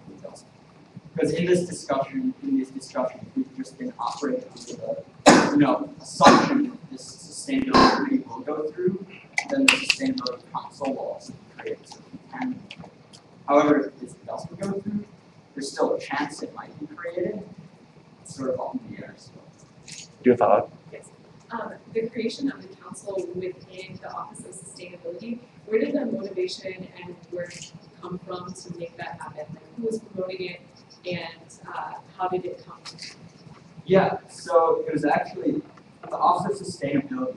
2 avenues for students to get involved. There's an advisory board that has 2 seats for the shared gov, and they also have interns that they hire to work on projects. And this was actually an idea proposed by an intern. We thought that this would be a great outlet on the Office of Sustainability, and they agreed. So that was where the idea came from. Do you have a final question? Yes. So I know, even just from a little bit of experience in my short time sitting on the council, that several leadership members of our council are able to have one-on-one meetings with all kinds of administrators on our campus, which I find extremely remarkable. So my question is, do you know of instances where presidents or leaders within RSOs have a kind of opportunity to actually be able to schedule a one-on-one sit-down discussion meeting with administrators? Is that common, or would having a sustainability committee afford that unique opportunity? I think that's sort of what I was getting at with certain notoriety name of being under sort of the chair of ASM Sustainability Committee, as it does come with that. It makes administrators more likely to listen to you and more likely to sit down at the meeting. That being said, it hasn't been unheard of for leaders of, the bigger GSSF groups to sit down with administration, but it happens far less than it would happen if there were the sustainability. Representative Hamilton.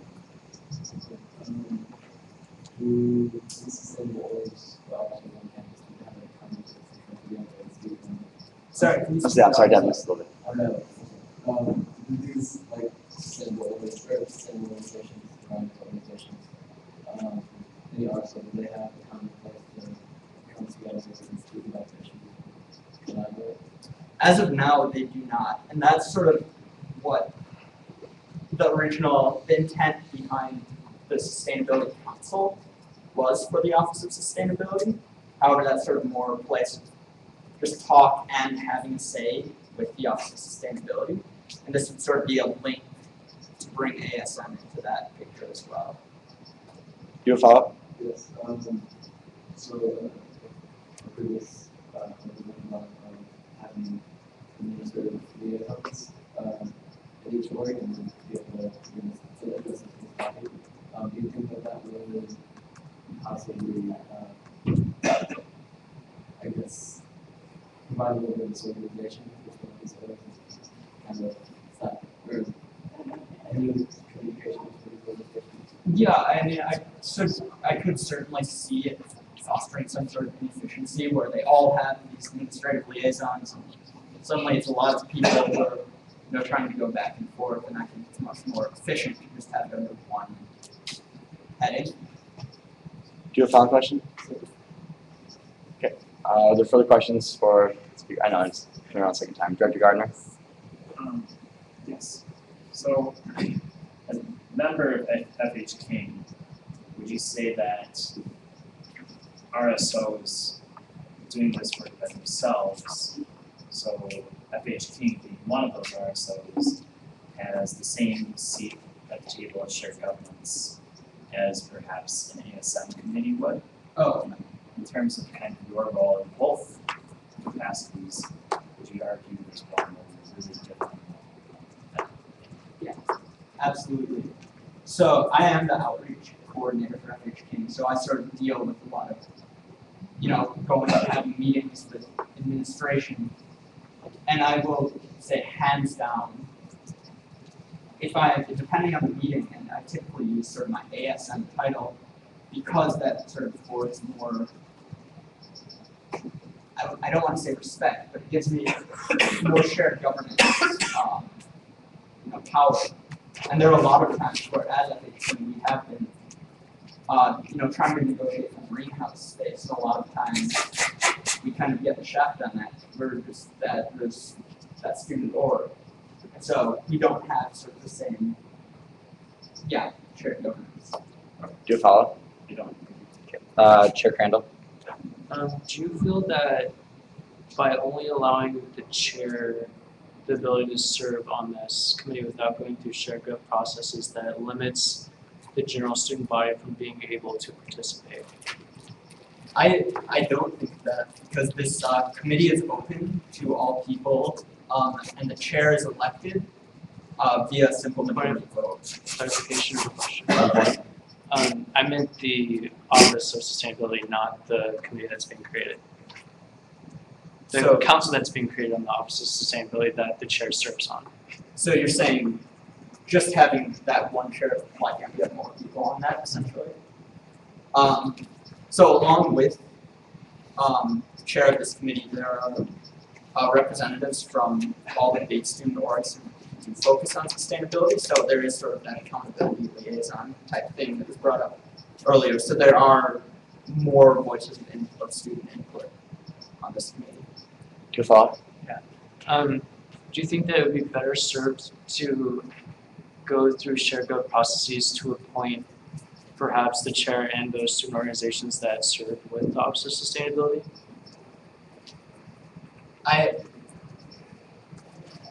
It's a good question. I don't quite know. I haven't really thought about it that much. As of now, I would say no, because the members of the student organization body, or of the various student organizations, are elected by the membership sometimes, as would the chair of this committee. Wow, butchered that sentence. But the chair of this committee would be as well. So I think it provides more of sort of a student input, people who are interacting with these people on sort of a daily basis, their input on who would be the best representative. Do you have a final question? Yes. Do you feel that certain groups on campus, such as students that work as graduate students in the Nielsen Institute or other places, might feel disadvantaged in being able to work with Offices of Sustainability because they aren't being able to go through processes that make it fair to be able to serve with, and only the student orgs and the chair can serve on the office? Like with the office. I don't necessarily see how they would be disadvantaged, because they could sit on this committee and have the potential to be elected as a chair, sort of as the liaison, going between sitting on this shared governance committee. So I don't necessarily see this as limiting opportunities for those students. Chair Kidd. Yes. Sorry to keep asking you questions, but so right now you said previously you said that you being part of FHP, would it, like, the group itself wouldn't have enough time to go to the administration? It would be kind of a, as I was mentioned by another representative, added inefficiency, kind of add more workload. Do you see yourself as being chair of this committee? So when the committee actually starts, no, I do not see myself being chair. However, in the interim between if it were approved and when it started, I would see myself as sort of serving as an interim chair, trying to network, trying to find people to fill the committee, trying to find people who would have potential to be chair, sort of serving as, an interim chair. Do you have a follow-up? Yes. Do you have any ideas right now of who would be good at serving as the chair of this committee? I have a few ideas. However, a couple of those people are very busy this year and might not have time, and I don't want to sort of limit my perspectives by, going into these set ideas. I do want it to be a very democratic process. Getting chair of this committee. Do you have a final question? Yes. Those members who you have an idea right now, are they just a part of other RSOs and kind of a leadership role that would take away time from this committee, and maybe next year they would be able to have more time? The particular members I'm thinking of are not necessarily in the leadership of the RSOs. Right now, they're just sort of members of some of the organizations. They just haven't had a class load this semester and are also doing some research on top of it. And so it's kind of like that's sort of the time constraint this year. Chair McNally. Yeah, I guess I was curious, you spoke to a previous question and said that the chair was elected by the committee. I was curious as to why they're not selected by council. It would be run past council after the chair is elected by the committee. And my reasoning behind having the chair elected by the committee is because that committee is who works with. Actually, I think in the legislation, I actually wrote it that it's elected by council. I was just curious to get a clarification. Yeah, no, you're completely right. I butchered my answer to that one. I haven't looked at the legislation in a while since I put it in. Do you have a follow-up? Chair McNally, do you have a follow-up? I guess the looking should be on the last line. Something. One of the be a final result.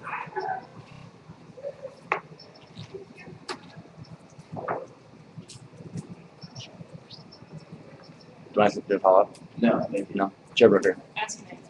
That works. Representative Wheeler. So we kind of in our discussion have been saying that this would be something that would start with the next session of council. So just to clarify, the appointment of the members and the chair of this committee would come following this upcoming spring elections. Correct. Okay. That's what it's written as is written sort of the second, if the finance committee chair, this chair will be elected by council. Do you have a follow-up? Yes, thank you. So just to kind of get an idea, right, but do you think that having a sustainability committee as part of ASM Student Council would potentially increase interest in student council in terms of people who are interested in that issue become aware of the fact that we have a new committee and would be likely to run for a seat on student council next year so that they can become involved in this committee? Oh, absolutely. I've sort of been reaching out to, the networks that I'm involved in, and people have, expressed that there wasn't an outlet before for, sort of their interest in sustainability, but if that were, part of ASM, they would be involved with ASM because it's an interest area that's currently not covered by ASM. There is a large amount of interest for it. Do you have a final question?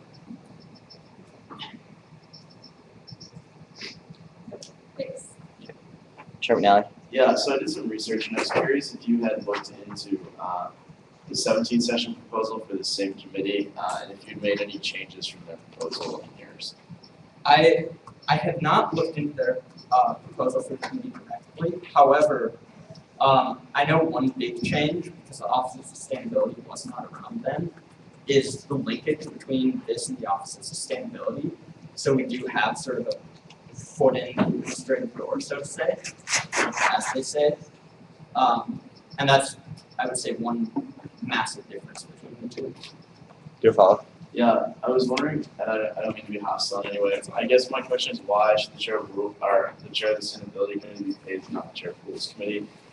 I mean, because it's my understanding that's been the precedent for new committees created as the chair has not been paid. And I was curious if you had a reasoning for why this is kind of an extraordinary circumstance, if you will, of paying the chair.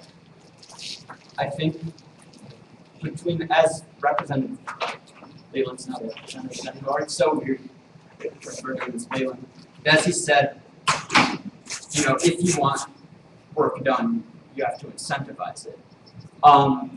I think another key difference between this committee and the Rules Committee is that this committee is, and not to like diminish the work of the Rules Committee, but this committee is sort of doing things on a much broader scope, whereas the Rules Committee is, you know, focused on, you know, do the things, I sat on the Rules Committee too, you know, do the things like line up with our bylaws, do our bylaws contradict, which is a lot of work, but it's a lot of archival work, whereas this is a lot of, you know, going to meetings, you know, advocating for students.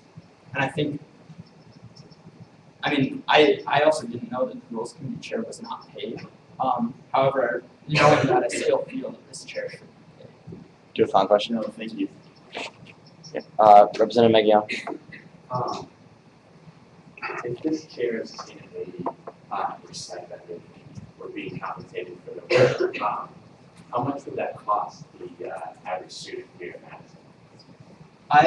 I did the calculations based on our budget for this year, and the stipend would be the same as that of diversity and university affairs committees, and it would come out to 12.4 cents a student if my calculations are correct. I can look that up. That sounds about right. Yeah. Do you have a follow-up? Yeah, you talked about the contingent partnership with the Office of Sustainability of the passes. How do you see that as increasing the likelihood of that partnership, increasing the likelihood of success on the campaigns that the Sustainability Committee will be working on? I mean, I think it increases the chances of success. I don't even know, exponentially increases them. Because we do, as I said before, sort of have our foot in the administrative door. We have, you know, we have a say at that table.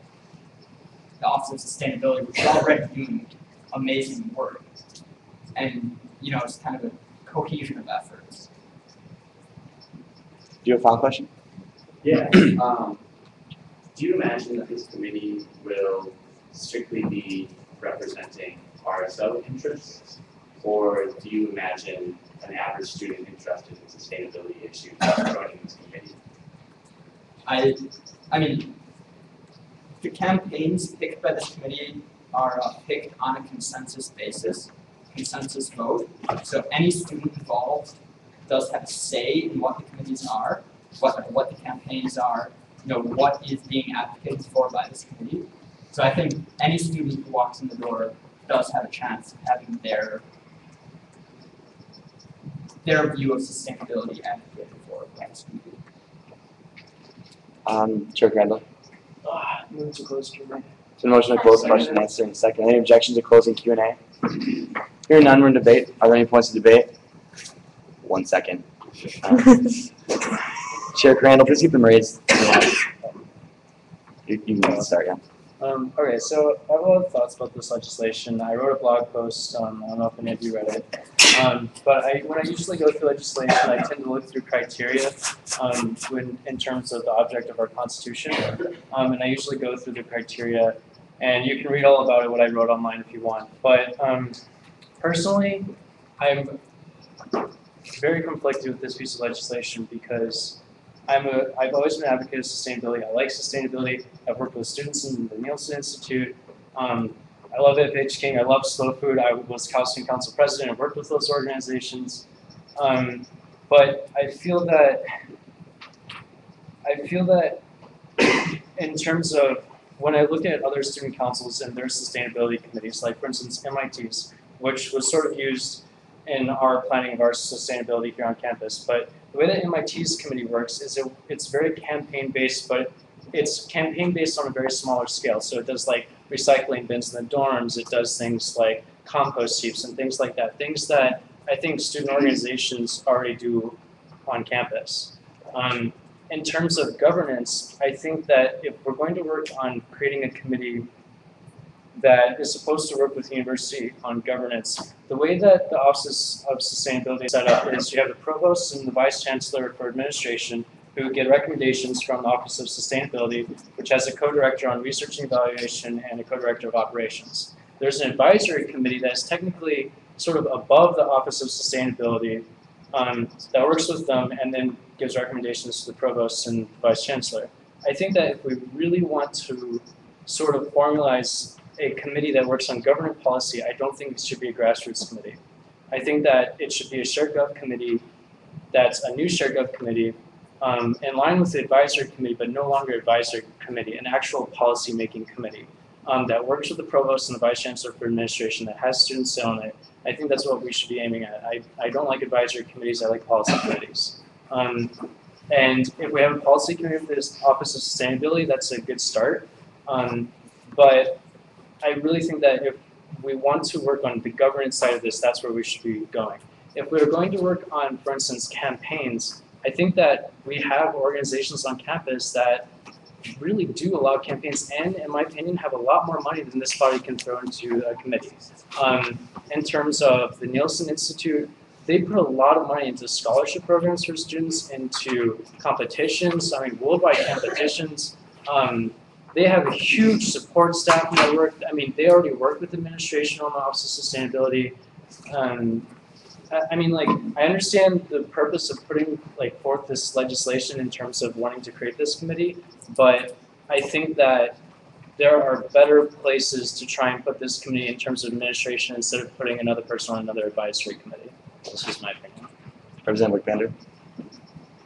Yeah, so I got to talk to the Office of Sustainability without even knowing it, and then it was really, really useful. But what we were talking about previously about the way that people perceive us,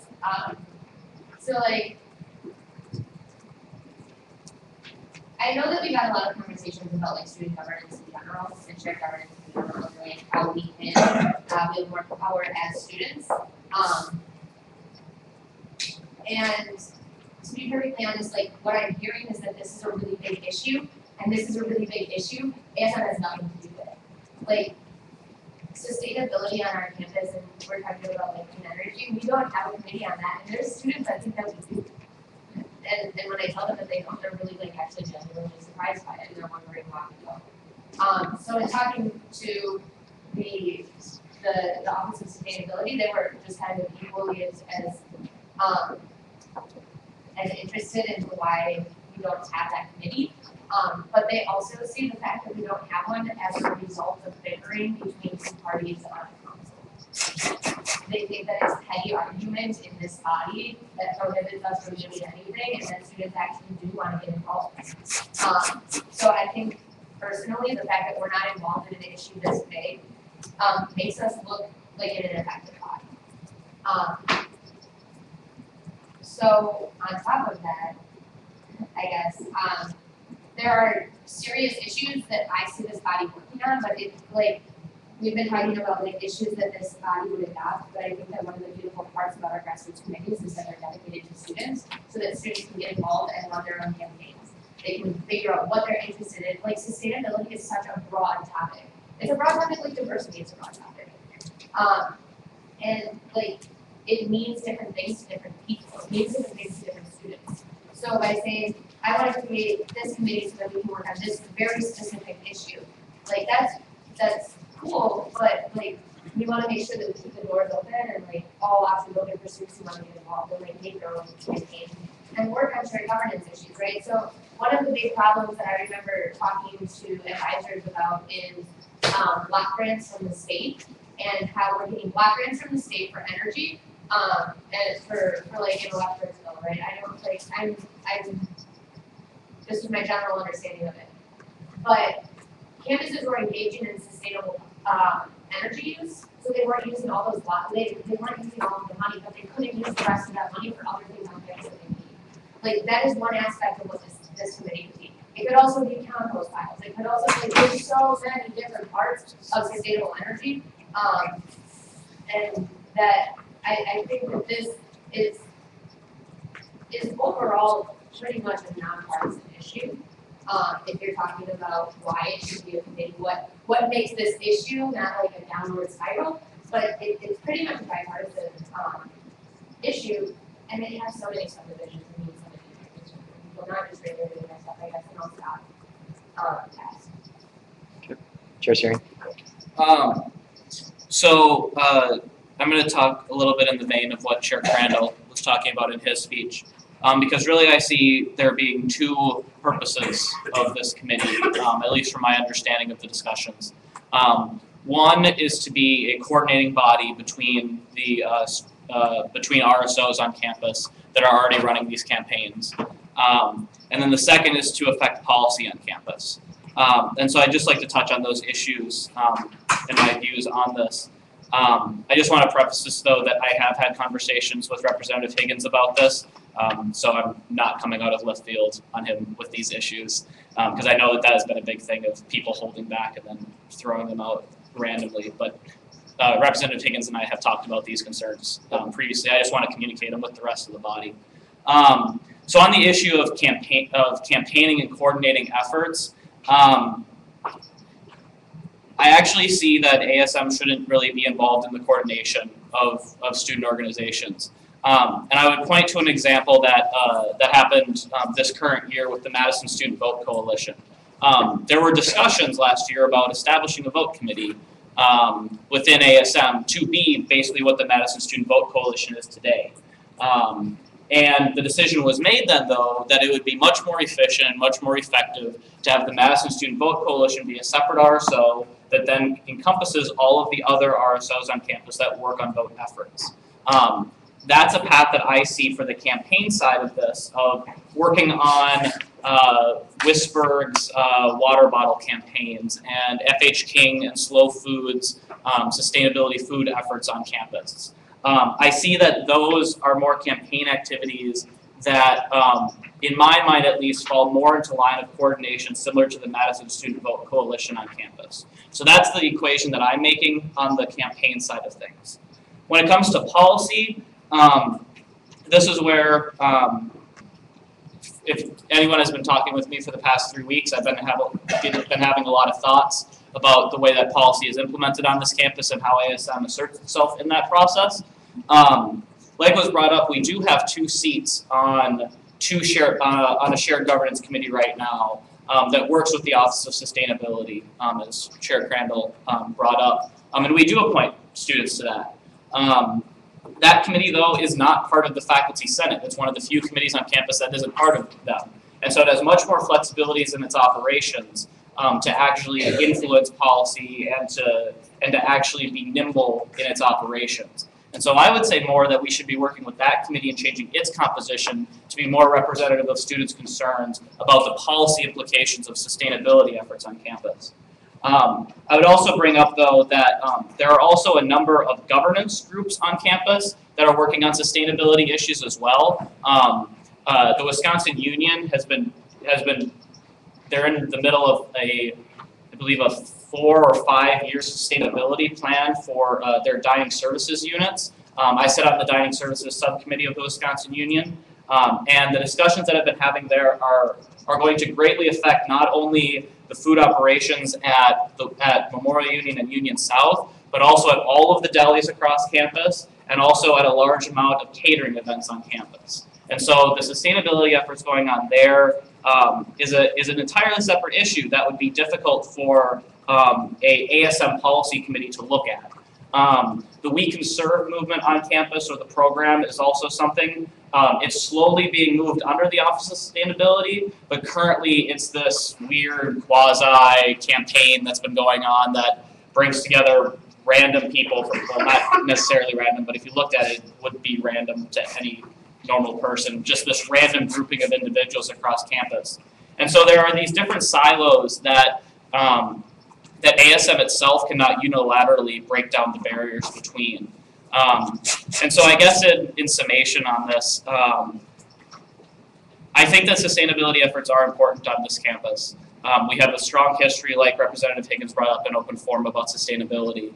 I just personally believe that the establishment of a new open committee in ASM is not the most effective path about having students be influential. I think that encouraging the RSOs on campus to make their own RSO to coordinate themselves would be a good thing, and then to have ASM support that RSO, and then also work with the Office of Sustainability to increase student shared governance powers in their procedures is the correct path.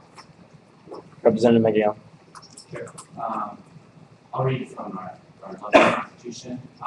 So Article 2 preamble, it says that the proclamation of participation set forth the belief that active and judicious participation in every aspect of campus life that concerns students is beneficially attainable. Secondly, Article 3, object A, ensure the greatest participation by students in the immediate governance of and policy development in the university at all levels, including the exercise of all rights to students by the Wisconsin State Statute 36.95.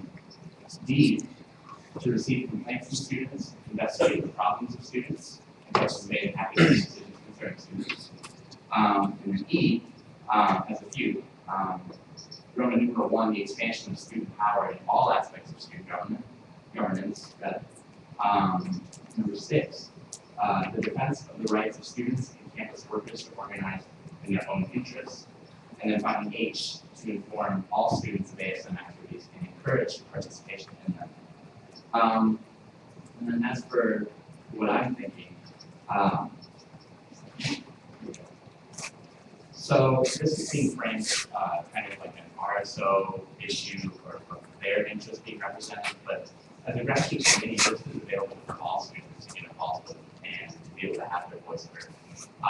So this isn't, and this really shouldn't be framed as an issue of special interest dominating the ASM committee.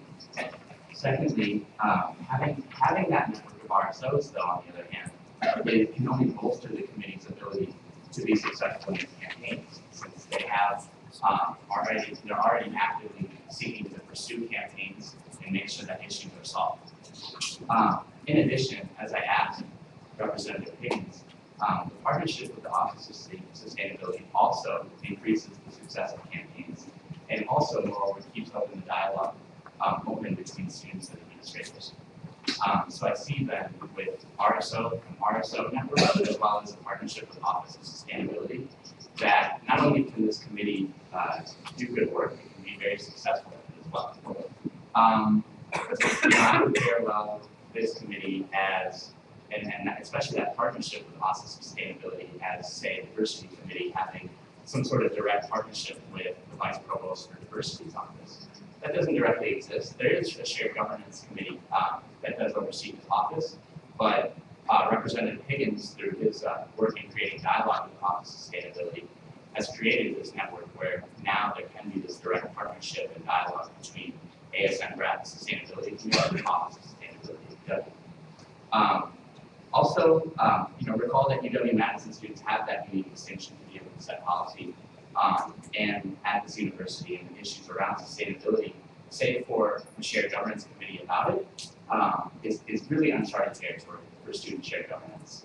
So I think we'd be remiss to not pursue that avenue. Also, to provide an example, recall the power dynamic that exists in UW housing with Paul Evans' unilateral authority to disregard student decisions.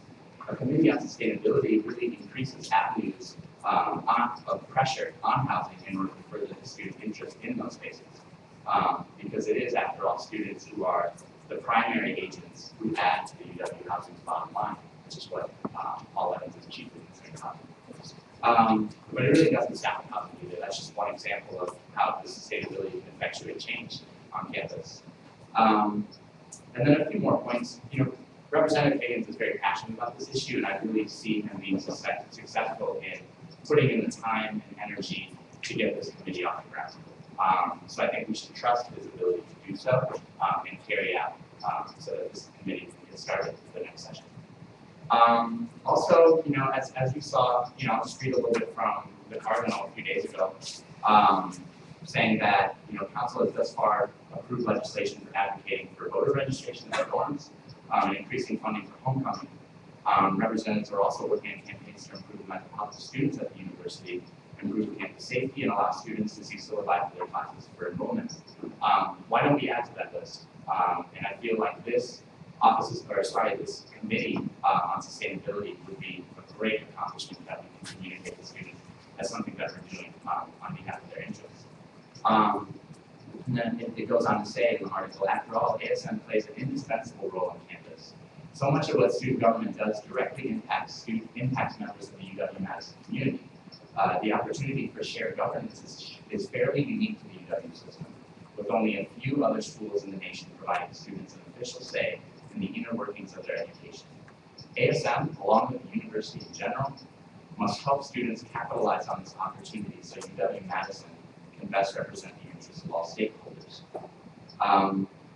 And then finally, we have such an illustrious tradition of sustainability and advocating for the environment here on this campus. And I feel that we would, again, be remiss to ignore that tradition. Chair Akers.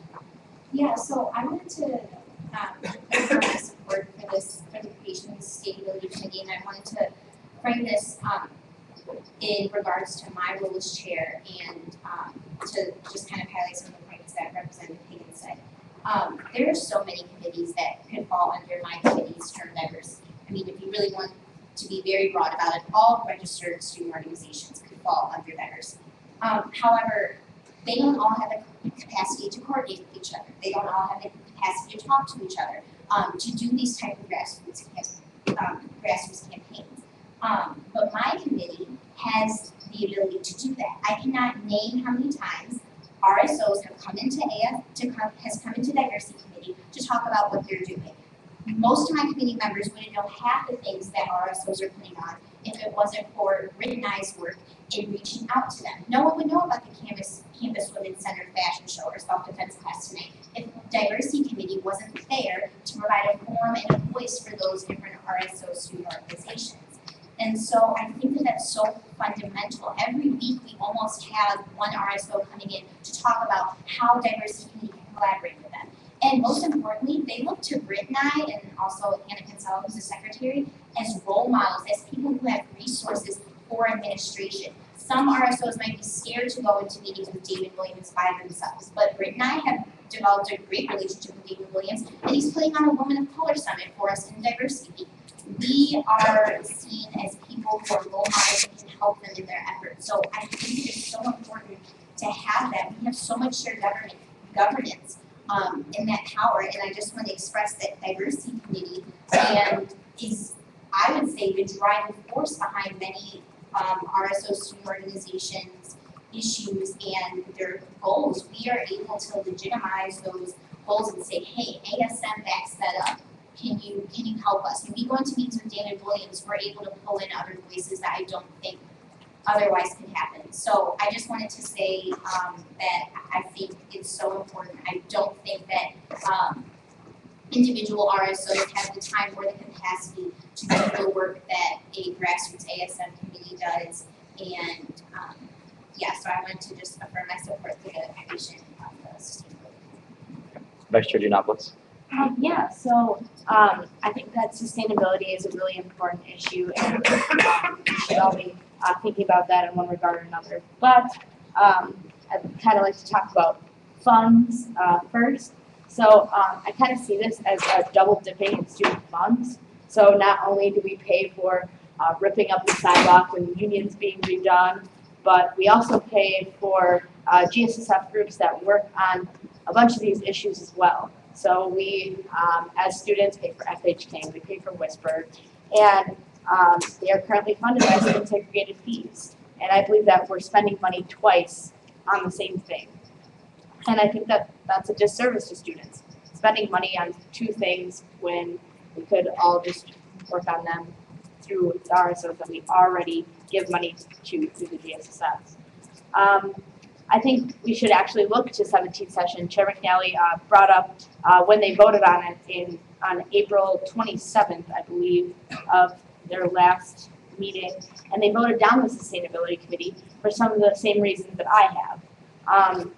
One of them being bureaucracy. We don't need to run around the sidewalk of bureaucracy and kind of create more red tape for ourselves. I think that in creating this committee, we're doing that to ourselves.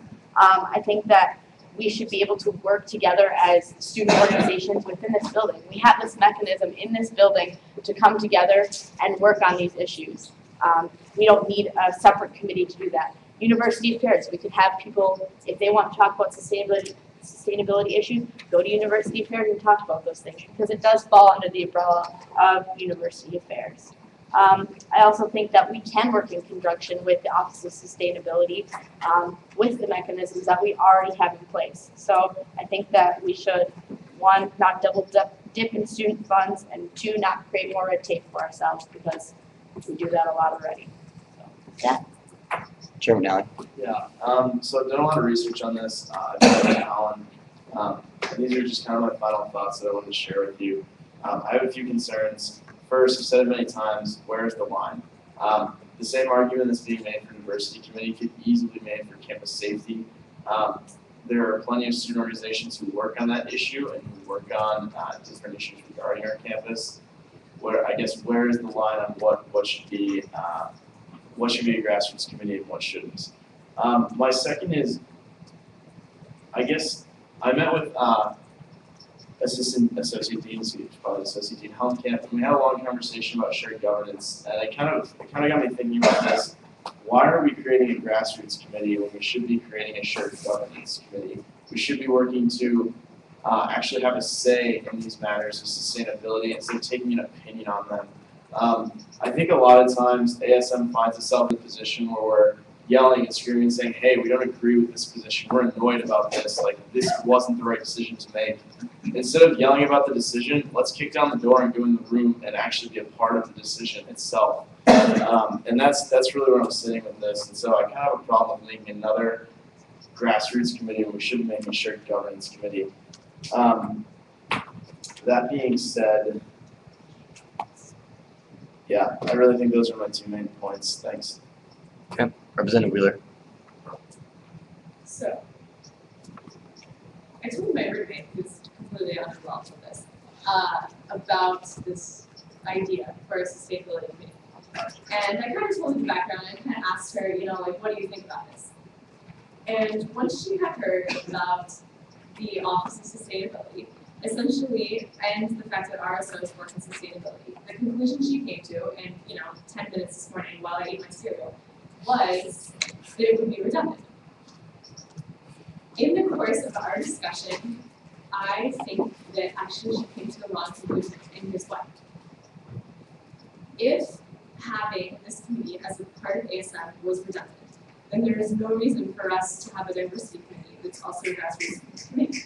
Because the diversity committee, as a grassroots committee, already works with the Office of the Provost or whoever it is that's diversity, right? The diversity officer at the university. And essentially it comes down to, if the university is already doing something, they already have a committee for it, they already have an office for it, for students to do it would be redundant. And I fundamentally disagree with that. Why? Because students we are not administrators, right? So we don't have a voice in that administrative position except for through shared governance committees. Commonly, I mean, if I got to have the voice I want to have on my shared governance committee that I sit on, I would need to be full-time employed by the university. Can't do it, right? Because I am not an academic advisor, so I don't get paid. I'm not on the inside scoop. I don't even know how you get on that website that you can get on to do advising notes or whatever it's called. The point is, I'm not employed, I'm not part of the inner circle, that's why it matters to have a student like a student committee that works on this. So that didn't actually come out very clearly, so let me just clarify. If it didn't matter to have a student committee doing something because the university is already doing it, we really wouldn't have any committees at all. Because the university runs itself just fine without student government, without student voice. And in fact, they might have an easier job of it if we didn't have voice. But the fact is that we do. So we need to exercise it. And I want to address a couple different points. First of all, I heard criticisms of this committee that they would be coordinating people, and that's not the role of an ASM, like coordinating RSOs, that's not the role of an ASM committee. So I think there's kind of like two nuances there. The first thing is, it sounds to me like the coordinating committee is going to be that committee, that council made by the Office of Sustainability. So really, this is not a coordinating committee that we would create by creating a sustainability committee. It would be a grassroots campaign-oriented committee. That seems to me about what this legislation is that we're creating on. So that's what the legislation makes. So my assumption is that's what we'd be making, is a committee that works on campaigns. I think that there seems to be enough interest in this issue that it wouldn't be redundant to have compared to RSOs. And even the thing is, even if it turns out to be redundant and nobody's actually interested, the committee will die from lack of participation, right? So it doesn't really hurt us to give students, like it says in our Constitution, an opportunity to come in the door with a way to participate.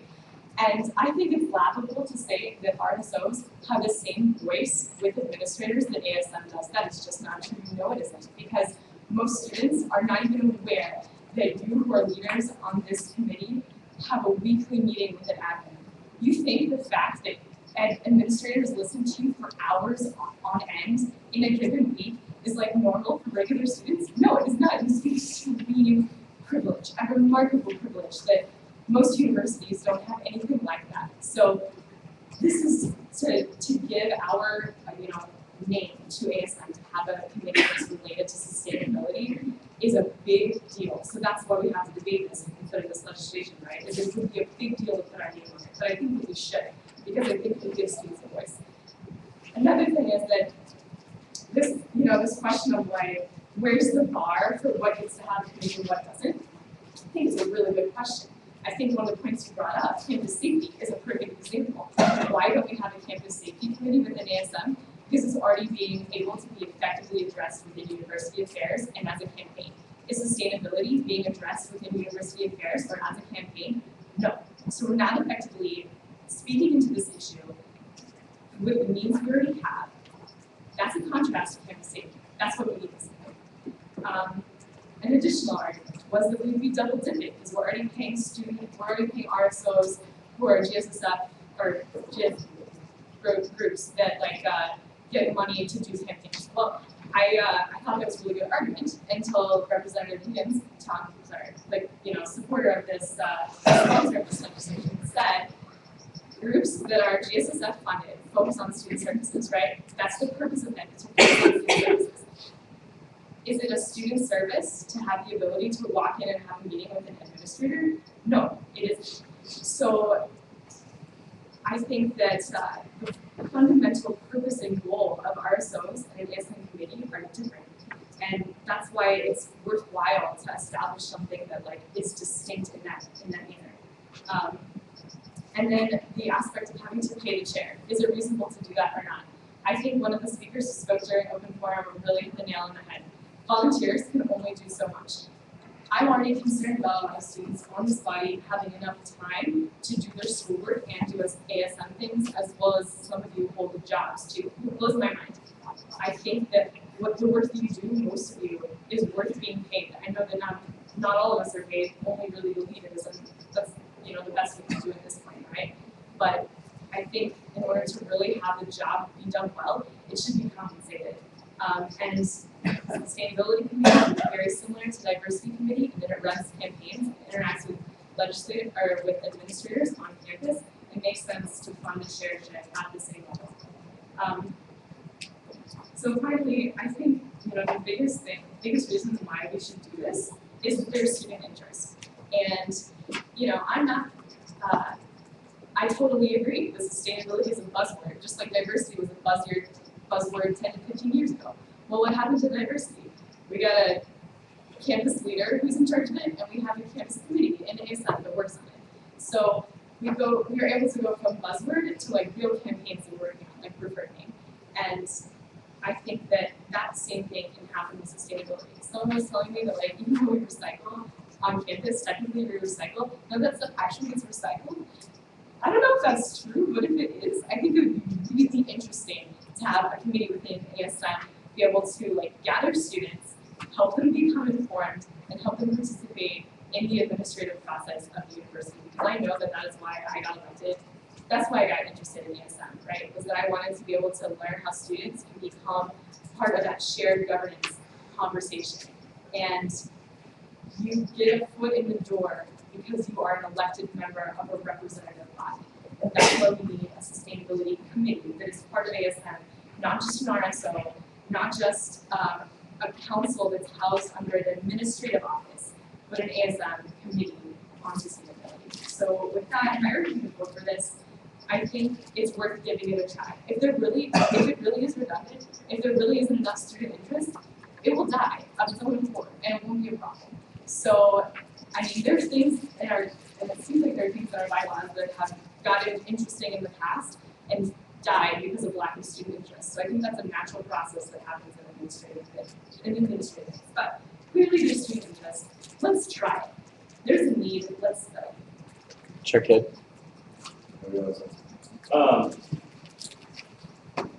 So initially, I would say that I was completely against this committee simply because of the idea that I thought it seemed redundant and that the student fees needed to fund the chair were an unnecessary increase on student body. Through this conversation we've been having, some of these issues have been addressed.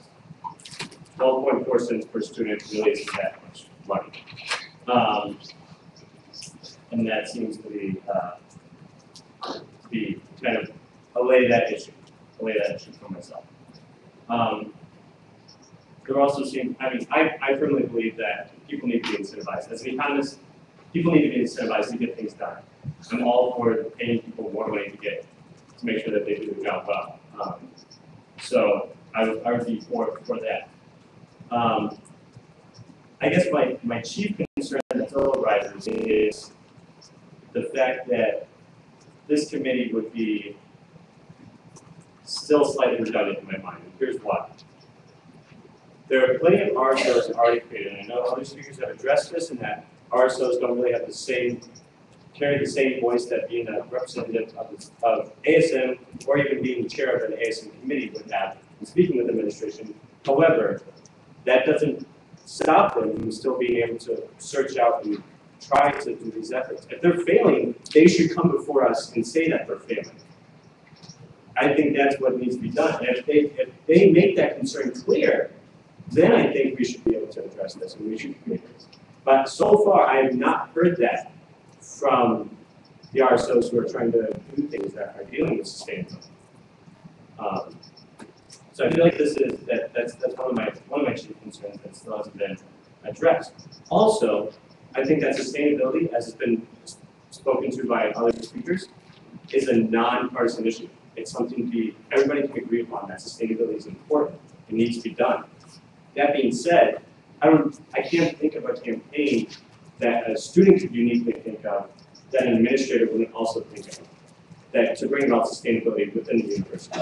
Whether it's more efficient lighting in school buildings or classroom buildings, or whether it's installing these special fountains, special drinking fountains to take away from water bottle use, the plastic water bottle uses, and more for reusable water bottle uses. I think these things have already been pushed, and these are things that students readily accept, and there doesn't seem to be an issue or a need to create a whole other committee for this to be done. And that's why I'm still, as of right now, I'm still against voting for this. And unless these concerns can be addressed here and now, I will still be voting. Okay. Representative Rowland. I called a questions. It's been a motion to call the question in a second. All in favor of calling the question, please say aye. Aye. All opposed? Nay. Division. I'm going to call for division. All in favor of calling the question, please raise your placard. Request for information. On point. If there's members on this body, do they have placards and how they're voting? They can just raise their hand.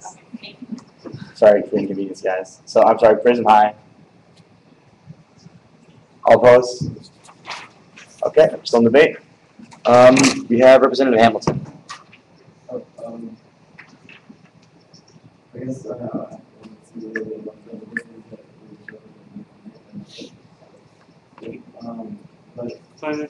I'm sorry, Devin, can you please speak up, please? I wanted to speak on the somebody brought up the other thing, I'll just get on that for a little bit, but what was I saying, and I definitely think that to say that this community, or to say that this community development, I think it's just, I can't say that something like that restaurant community. I also wanted to speak on something some women said before too, as in these are social justice organizations and students coming to other bodies in ASM and student organizations, basically women in play what they're essentially what they set up to do. And a lot of these assholes and a lot of the students that come into these bodies and feel that process and they have to confuse on exactly what to do, just how this process works. From my involvement with Mercury and just the financial community, just having a lot of questions. Financial community, but there's a lot of confusion sometimes between our processes and the organization understanding. So if this is I believe that what having this community is having a group of students who are all interested, pretty diverse group of students who are all interested in a topic of sustainability to just a whole bunch of things, all working within our process and understanding how and addressing how to sustainability issues. So I think it's going to be far more efficient way of dealing with these things. It's a very presentation, it's a very good presentation on campus. And I think that this will really just be a much more efficient. Chair Bill. I guess I was just a perspective and from a grassroots community share organizer, and kind of voice my support for the sustainability committee because I found it, in comparison, sometimes me and I bounce ideas off each other of how our committees compare. And something that I found difficult within university affairs is that everyone comes together with different self-interests in mind. And diversity and a topic like sustainability or something that students who identify and kind of see themselves as supporters of making projects that are under that umbrella is something that they can go to an organization from. Something I wanted to address from Chair Kidd that he had brought up was a question of why can't these RSOs bring their ideas to us? And I think a good solution to that question is that sometimes we need to be a pinpoint to organize individuals and pinpoint to organize student organizations and all these different resources that we have on this campus. ASM is kind of responsible for bringing those people together. And I think the sustainability committee would allow that kind of sector within our campus to come together and we could be kind of a student voice and kind of a great way of blending and putting those interests together. And I specifically want to bring up university affairs because that is such a large topic and it's really hard sometimes for me to gain projects because everyone else has different ideas. We're not unified by one common thing, and I think it's really unique and important within grassroots to have a common goal in mind. I think sustainability would be a great solution for that. Thank you. Thank you. And I'm also going to entertain a motion to recess for about 20 minutes. So we have a press conference with the rest representatives. So so moves. Okay, and a second. All in favor of recessing for 20 minutes? We can reconvene about 9:15. So we can go see whenever it concludes. Yes. Please say aye. Aye. Well, sure. On point. Why not?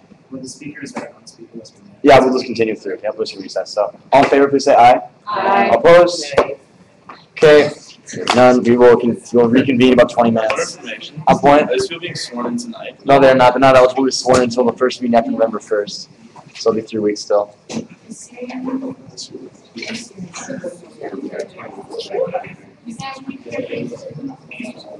We're about to find out.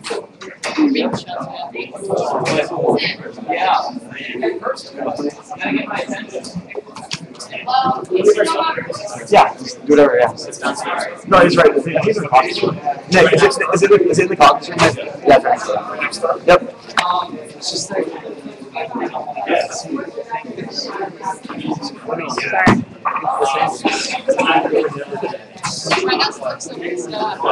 I have some of your candy there?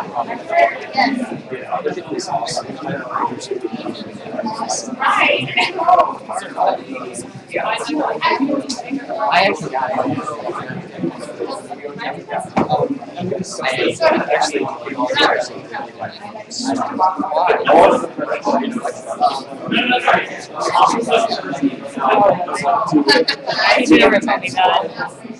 I was just thinking I didn't know if it had.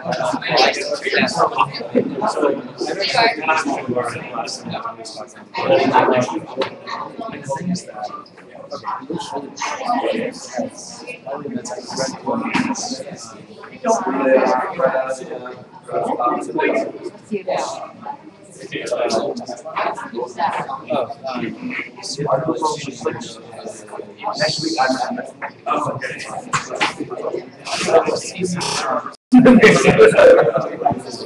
Yeah.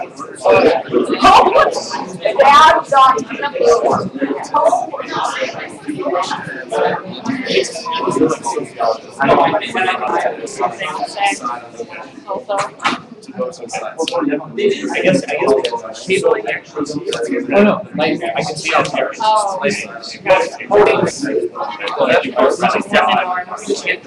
No, it's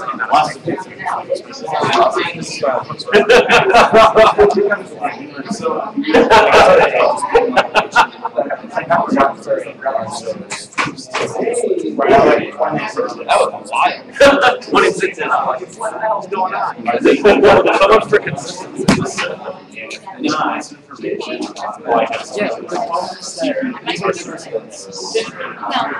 That's not what our sustainability committee would do.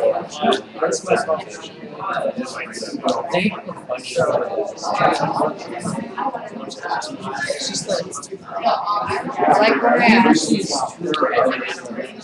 Yeah, well, when I asked Tom, I was thinking, like, the first thing that came to mind was like green space, or like shared gardens, like where Warren Commons is right now. Like when they say if to tear that down, instead of just making like basketball courts or something, make like shared gardens. Which I mean, it's cool, but I feel like that's I was exaggerating, it's 10 minutes. So.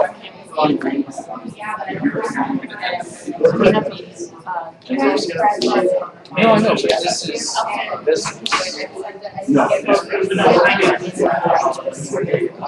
I don't know where they get money. No, they're, actually I'm not sure. I thought they're people that get paid, I could be wrong. no, they're chefs.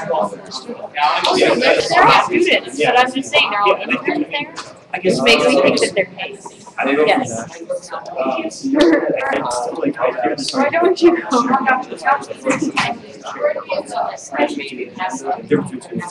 Yeah. Yeah, Andrew's already decided that he needs to vote on this too, because. Why, well, we do yeah, he can always vote on something, but as long as he doesn't decide after there's a tie, then it's not But like sketchy. if shared governance could be something. It's only sketchy when he, voices his opinion after something looks like it's failing. I'm just saying But we that can we move this to our agenda. I mean, yeah, Slightly different.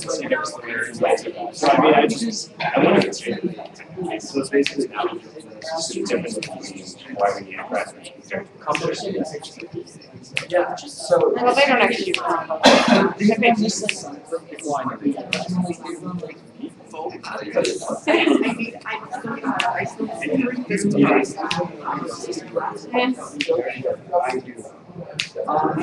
Yeah, because like you said, there's a person, the chair that sits on that.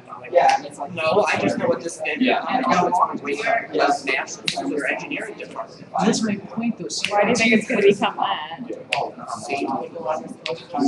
Okay, I mean, that means they just don't understand what nuclear engineering is. That's my point though. See, in my But I also have that problem. Like, electric vehicle team, I actually went and saw electric vehicle team. One of my friends actually runs the like builds the motor each year. It's like the director of the part of the team. So wasn't there some sort of vehicle team here too? I just don't know exactly. Yeah, we have an engineer. Yeah. It's our race. What's it called? I know what it is. Yeah. Yeah. Something Okay, vehicle. here, MIT. Turbo wind turbine, Seabrook nuclear power station. Nuclear power station.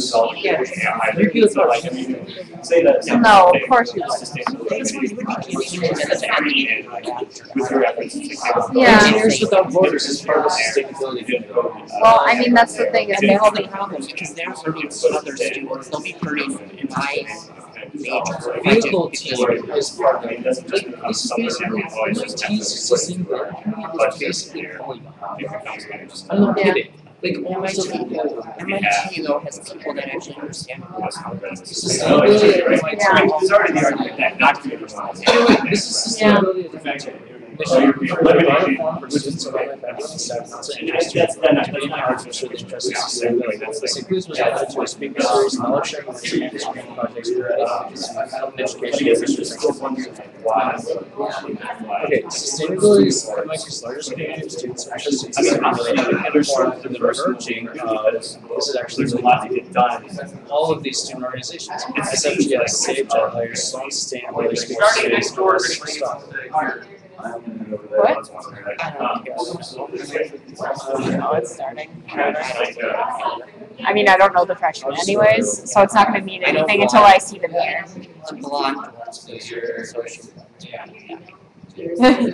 Yeah, it's just that. You're so cute. Well, I mean, I know most of them. The ones. I'm actually gonna go boat shopping. I mean, most of them are not. Like, they're all political science, but they're all. Is advocate solar power, which is totally too expensive. They're not going to advocate anything else. And then they're going to increase energy prices. It's going to keep this even more expensive to the town.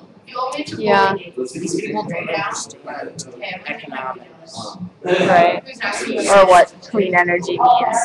The thing is, if we had nuclear reactors, we would toll if we got rid of a lot of the excessive regulation. Well, and I mean, there's already a huge budget going into adapting the UW.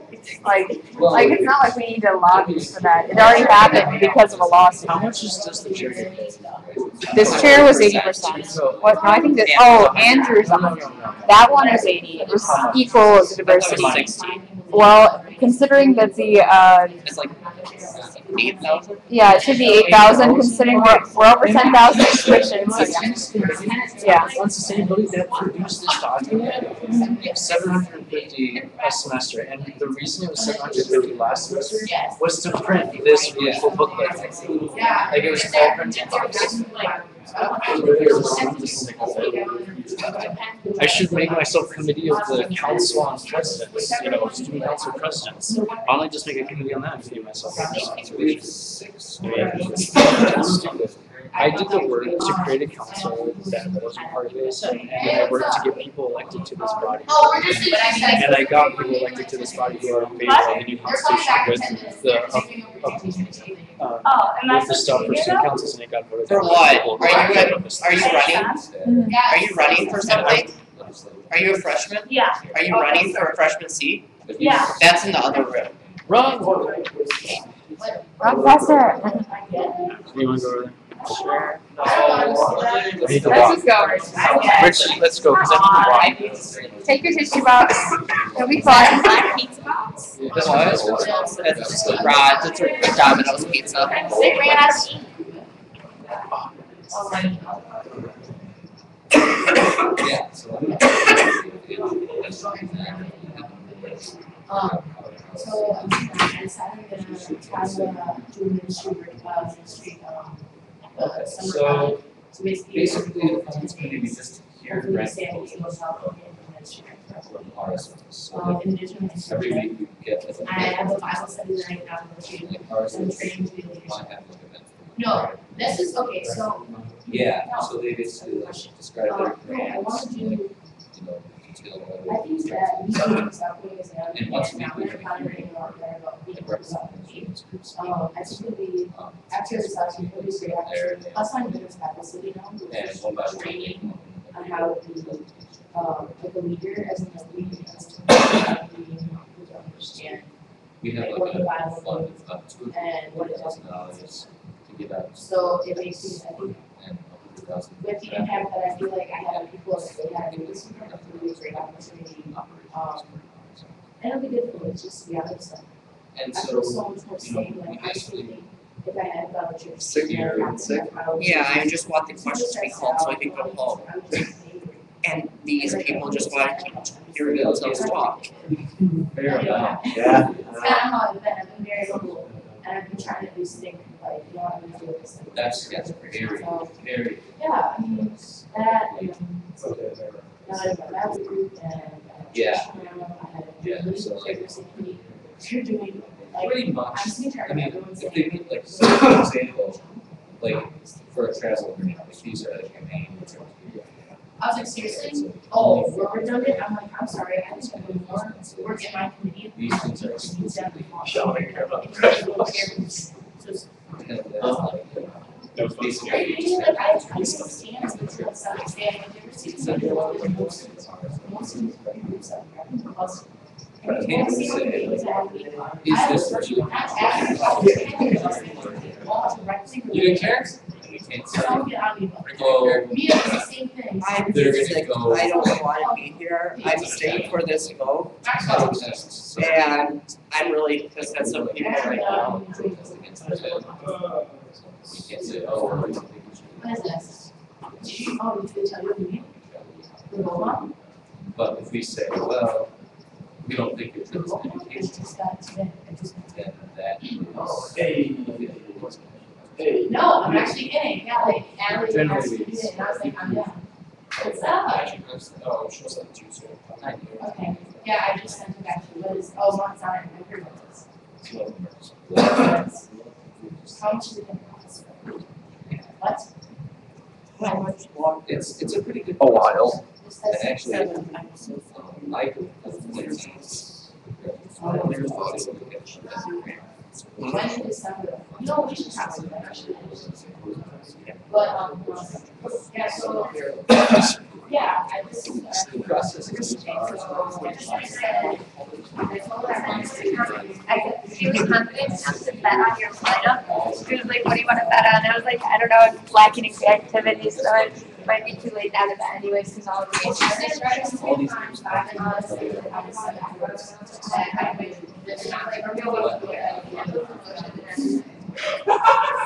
and that's what I'm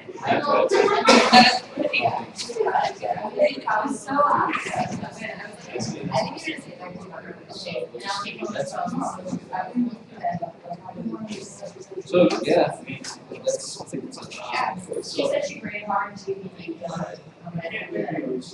What? What? I don't even understand you right now. I'm all congested. Position. Yeah, she showed me actually. So that's not supposed to be. I was just saying to him, like, your personal, I was talking about something that basically that, like, I don't do anything, yeah, I don't do anything you want. Yeah, I mean, so being on a committee. I was trying to look at that.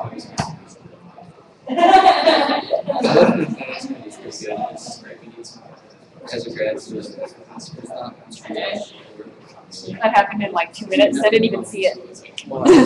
their announcement. Is it done? Oh, it was done. It was done before I walked in the door. They just flipped through the slides, I guess. I don't know. I'm just going to leave soon.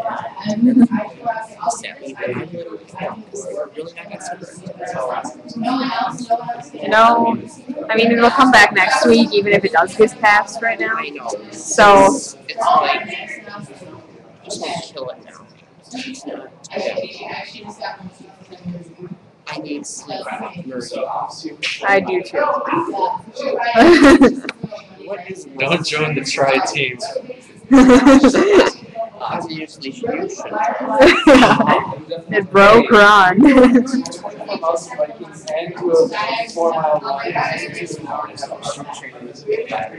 do that every day. Do you? Building those guns.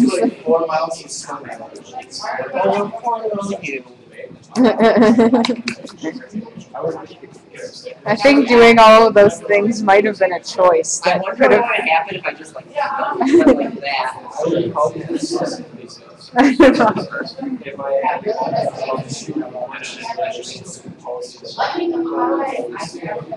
No, I think it could happen in this building because we are.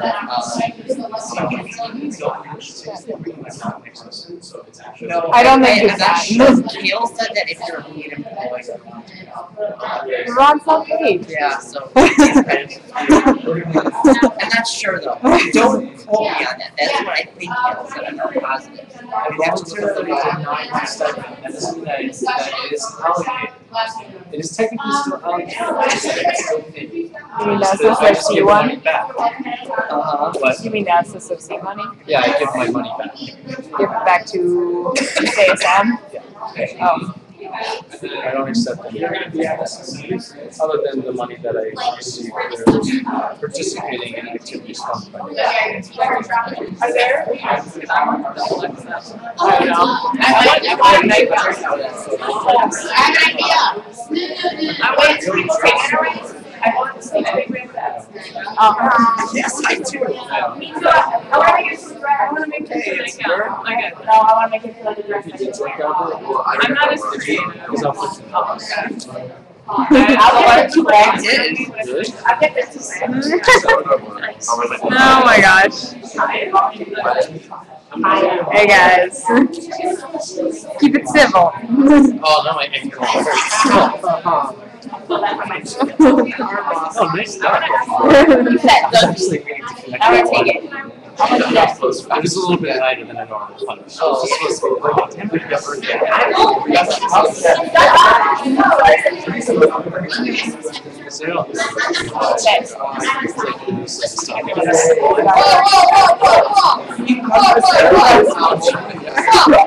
You're having a little pop.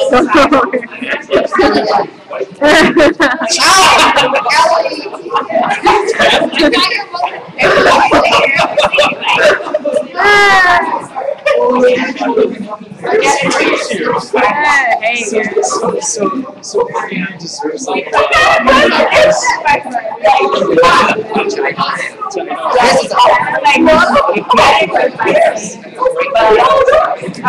Hey guys. Let's not break anybody's nose. Student council.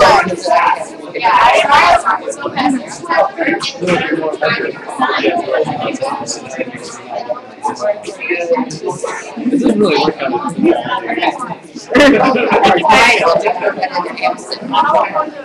Yeah, and then I was waiting how would that stop you?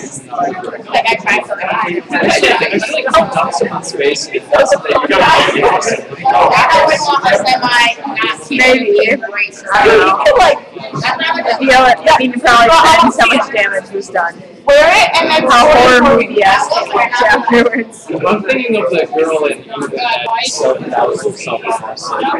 I mean, if it's removed pretty quickly, your face will just kind of look a little like scar tissue everywhere. But, you know, if it's not removed very quickly, it'll do very permanent damage very quickly.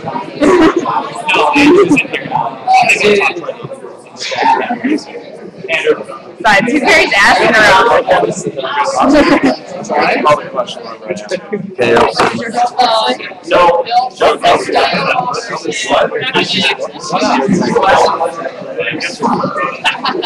just gonna go. Yes, your boyfriend is very sweet. Take your seats. Okay. Do we have any of them that stayed? Probably not. Freshmen? No? Okay, we'll see. Well, yeah, I don't remember all the names. Where did I put that? I just sound okay. You'll see. It's like Carissa, AJ, Michael, and Joshua. Callan. That's right. Congratulations. So congratulations, I'll see you in 3 weeks. Okay. So we're back into debate on the Sustainability Committee, and we have Representative Iseta. Okay, so I'm going to be in support of making this committee, because I guess I have like a few things that I want to like clear up with people that are like kind of worried about like money wise. I know people have said that about the double digit fee, but I want to like just re-elaborate on that a little bit. RSOs that are funded, they have a direct service to do, and that is like, that has to deal with like something specific. Like let's say a person wants to know how they can recycle better in their house. Like they go and they can ask one of these orgs and they help them like figure out ways to do that. This is one of doing those kind of things. Also like a regular RSL that doesn't get funding, which is just like an RSL, this is one of the redundancy keeps coming up. These RSOs have like specific goals. These students who come together and make an org because they want to like, let's say they want to do community service together, let's say they say, oh, let's clean up a park. And then they go to it's not like they're trying to, their goal in their head like might not necessarily be like, how can we work to make some kind of like permanent change on this campus where everybody will know about it. And I can see where the concern can be where this can be seen as like something that can fit under shared governance, but technically all of our other committees can be under shared governance, but they're not because they're too wide of an issue in order for that to be under shared governance issue. Like all of our committees are shared governance committees because we're all students out there and we're doing something, right? So I just think that this is just a way to like help guide students who are interested in sustainability issues and to work on different campaigns that can help like benefit everyone on campus in a way that more people can get involved from different like parts from different schools on this campus, from different orgs necessarily, not just orgs, but just like people who are getting involved in work, like and it's just interested in sustainability issues, but they don't like any of the orgs. They can just go into here, start their own campaign, and they'll have other people there who will help them and support them into being able to like do this goal that they have. So yeah, I just think it's a really good idea. Just for information. On point. I just want to know what's the difference specifically between a grassroots and a shared governance committee, and if there's any difference in terms of how those are created. Yeah, well, I mean, they can be created in different ways, obviously, but the primary the difference between the two of them are the grassroots committees, at least for ASM, are open committees, so anyone in Madison, or any student can come and sit on the committee in the weekly meeting. Shared governance committees, they're done through appointments, so the shared governance committee and the chair steering would be able to answer more articulately on how to create them exactly. But the basic difference is that grassroots committees are open to any student, and shared governance committees you have to apply for. So, I got you. Chair Brooker. I'm not going to offer any of my opinion on whether or not you all should vote to create the committee or not. There was 2 points that I wanted to make quickly. I really hope that we're not using the argument that 12.4 cents per student is a lot, because there's a lot of 12.4 cents per student, and it adds up really fast. So I guess I just would hope that you would all refrain from making that argument, because I don't think we should, not take that into account. However, if you all do choose to vote to create a committee, I would encourage that the stipend is not removed. I know that sounds a little different than making the argument that 12.4 cents adds up really fast. However, being in a leadership position in ASM, it is a lot of time and a lot of commitment, and I have had a seconded position before, and I also had to have a second job, and that's really difficult to do that. So I would never want to create a position that someone could not take because of a lack of compensation for that. I think we should definitely not be limiting our leadership positions, limiting the access to those from, say, low-income students who need to be paid for their work. So I would really just like those to be accessible to all students of all income levels and financial situations. So I would say if you are going to create this committee, don't take away that stipend because it would be a little unfair to ask that much of someone and not compensate them at all. So. Representative Higgins. All right, so I really like all this debate that's happening. I like hearing feedback from this. There are a few points that I want to address that have been brought up. A previous representative addressed a lot of the same points that I have, a lot of the same points in support of it. However, one thing I want to bring up is with the creation of this committee, this does not negate the shared governance committee we have for the advisory board for the Office of Sustainability. That committee stays put. So this committee is essentially doubling down on what we have. It's saying, we have this, but it's been working, but we could be doing better. So let's add this on top of it. The second point I'd like to make is that this, this committee sort of in serving as this overarching committee where all these groups and students can get together and work. It provides time for sort of the policy advocacy that the student that's let me rephrase this.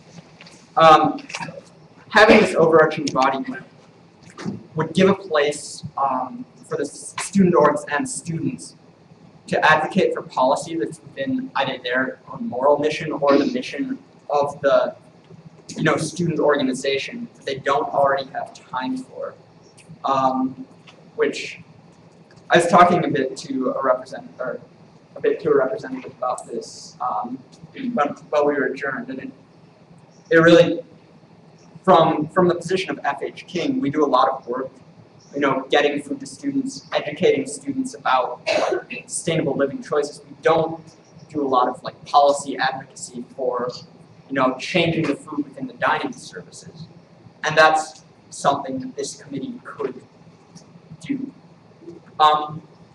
And the other thing I want to bring up about this committee that really hasn't been brought up is as being open to all the students, it provides a really good opportunity for leadership training, for bringing these students up who then may sit on the shared governance committees, and they may have a much more well-rounded perspective and know exactly what's up and where exactly the change should happen. So those are the 3 points I really wanted to bring up. I think everything else has been really touched on, and speaking on it more would be kind of beating around the bush or beating a dead horse. One of those. Director Gardner.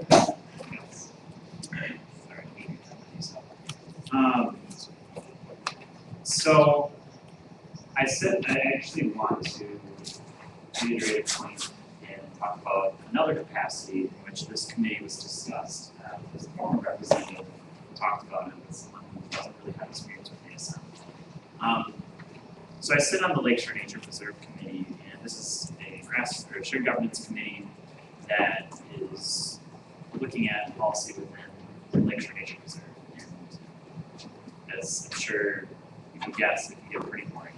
But we, especially when it comes to budgets, that's part of it. But so I met with the chair of this committee. It's a professor named Professor Bill Parker. He is the chair of the committee. We talked a little bit about how students are involved in this committee because not many people are aware of the role of the Lakeshore Nature Preserve Committee, but it really works on sustainability issues. So the Eagle Heights area is where FH King does a lot of their work, and so many students are involved. And one thing that he mentioned to me that I was pretty disappointed by is that from year to year, they have made a consistent effort to bring students into the process and work through 2 capacities, through a policy capacity and through a ground-up capacity, through one in which students are involved in their work by cleaning the shrubbery on the side of Picket Point, and also where we are allocating funds for research on nature preserve, policy, and the ground-up. And it was really disappointing for me to see that he failed to find a source of students that were interested in that work because they couldn't focus around one issue of working on sustainability. They couldn't find students who wanted to build awareness and impact the decision-making levels to the point where they would be involved with this shared governance committee. So with these two levels, I see a lot of resolution in the committee that's proposed tonight. One of those things, I've heard maybe 5 proposals tonight for moving this to a grassroots committee or putting this as a chair on some committee administration and moving this around within shared governance committee.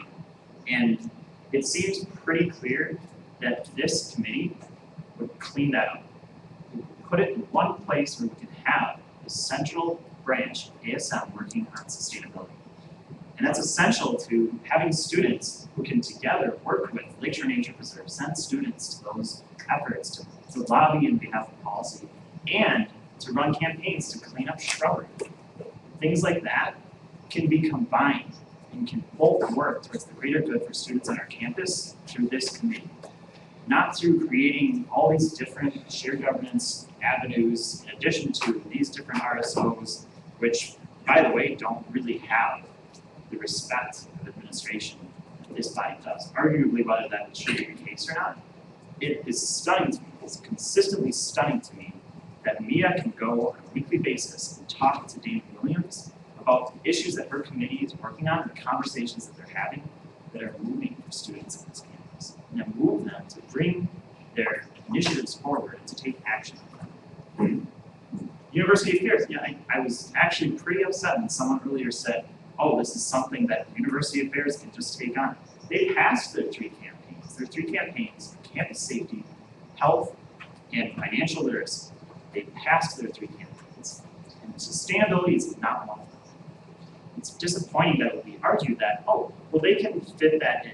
They can just figure out a way to work on it. That's really ignoring the students on this campus who have been calling for a centralized effort to bring together students behind sustainability. It's ignoring those concerns completely. And I think as well, the concerns brought up about RSO's ability to do this independently and coordinate different groups and whether that's appropriate for a grassroots committee. Look at SACGP. I sit on SACGP and we have stakeholders from CFLY, we have stakeholders from WSUM, we have all different groups coming together and deciding how they want the SAC space to be used, how they want it to feel. Those are inspiring works by students that were made through our grassroots committees. We shouldn't be repressing those. Speaking of, where does the line stop? There's obviously a significant need for sustainability efforts in ASM. The fact that we can affix our name to it and put so much more power behind students is a no-brainer to me. It makes absolute sense that if we can do something so powerful in this campaign that impacts the lives of someone who is trying to bring students together to clean up shrubbery and can't find students to do that because the RSOs are so spread out, this is the need on campus. I think that's been established. Earlier comment talked about how this is not about grassroots work. Why can't we clean up all these different areas we're trying to put things in into one powerful committee within ASM that can work on all the campaigns we talked about tonight and make solid gains for students that frankly they clearly want. This article is a really great article, one of our first articles that I've seen working with the press office. That was an opinion piece that talked about positive things that ASM is doing for students.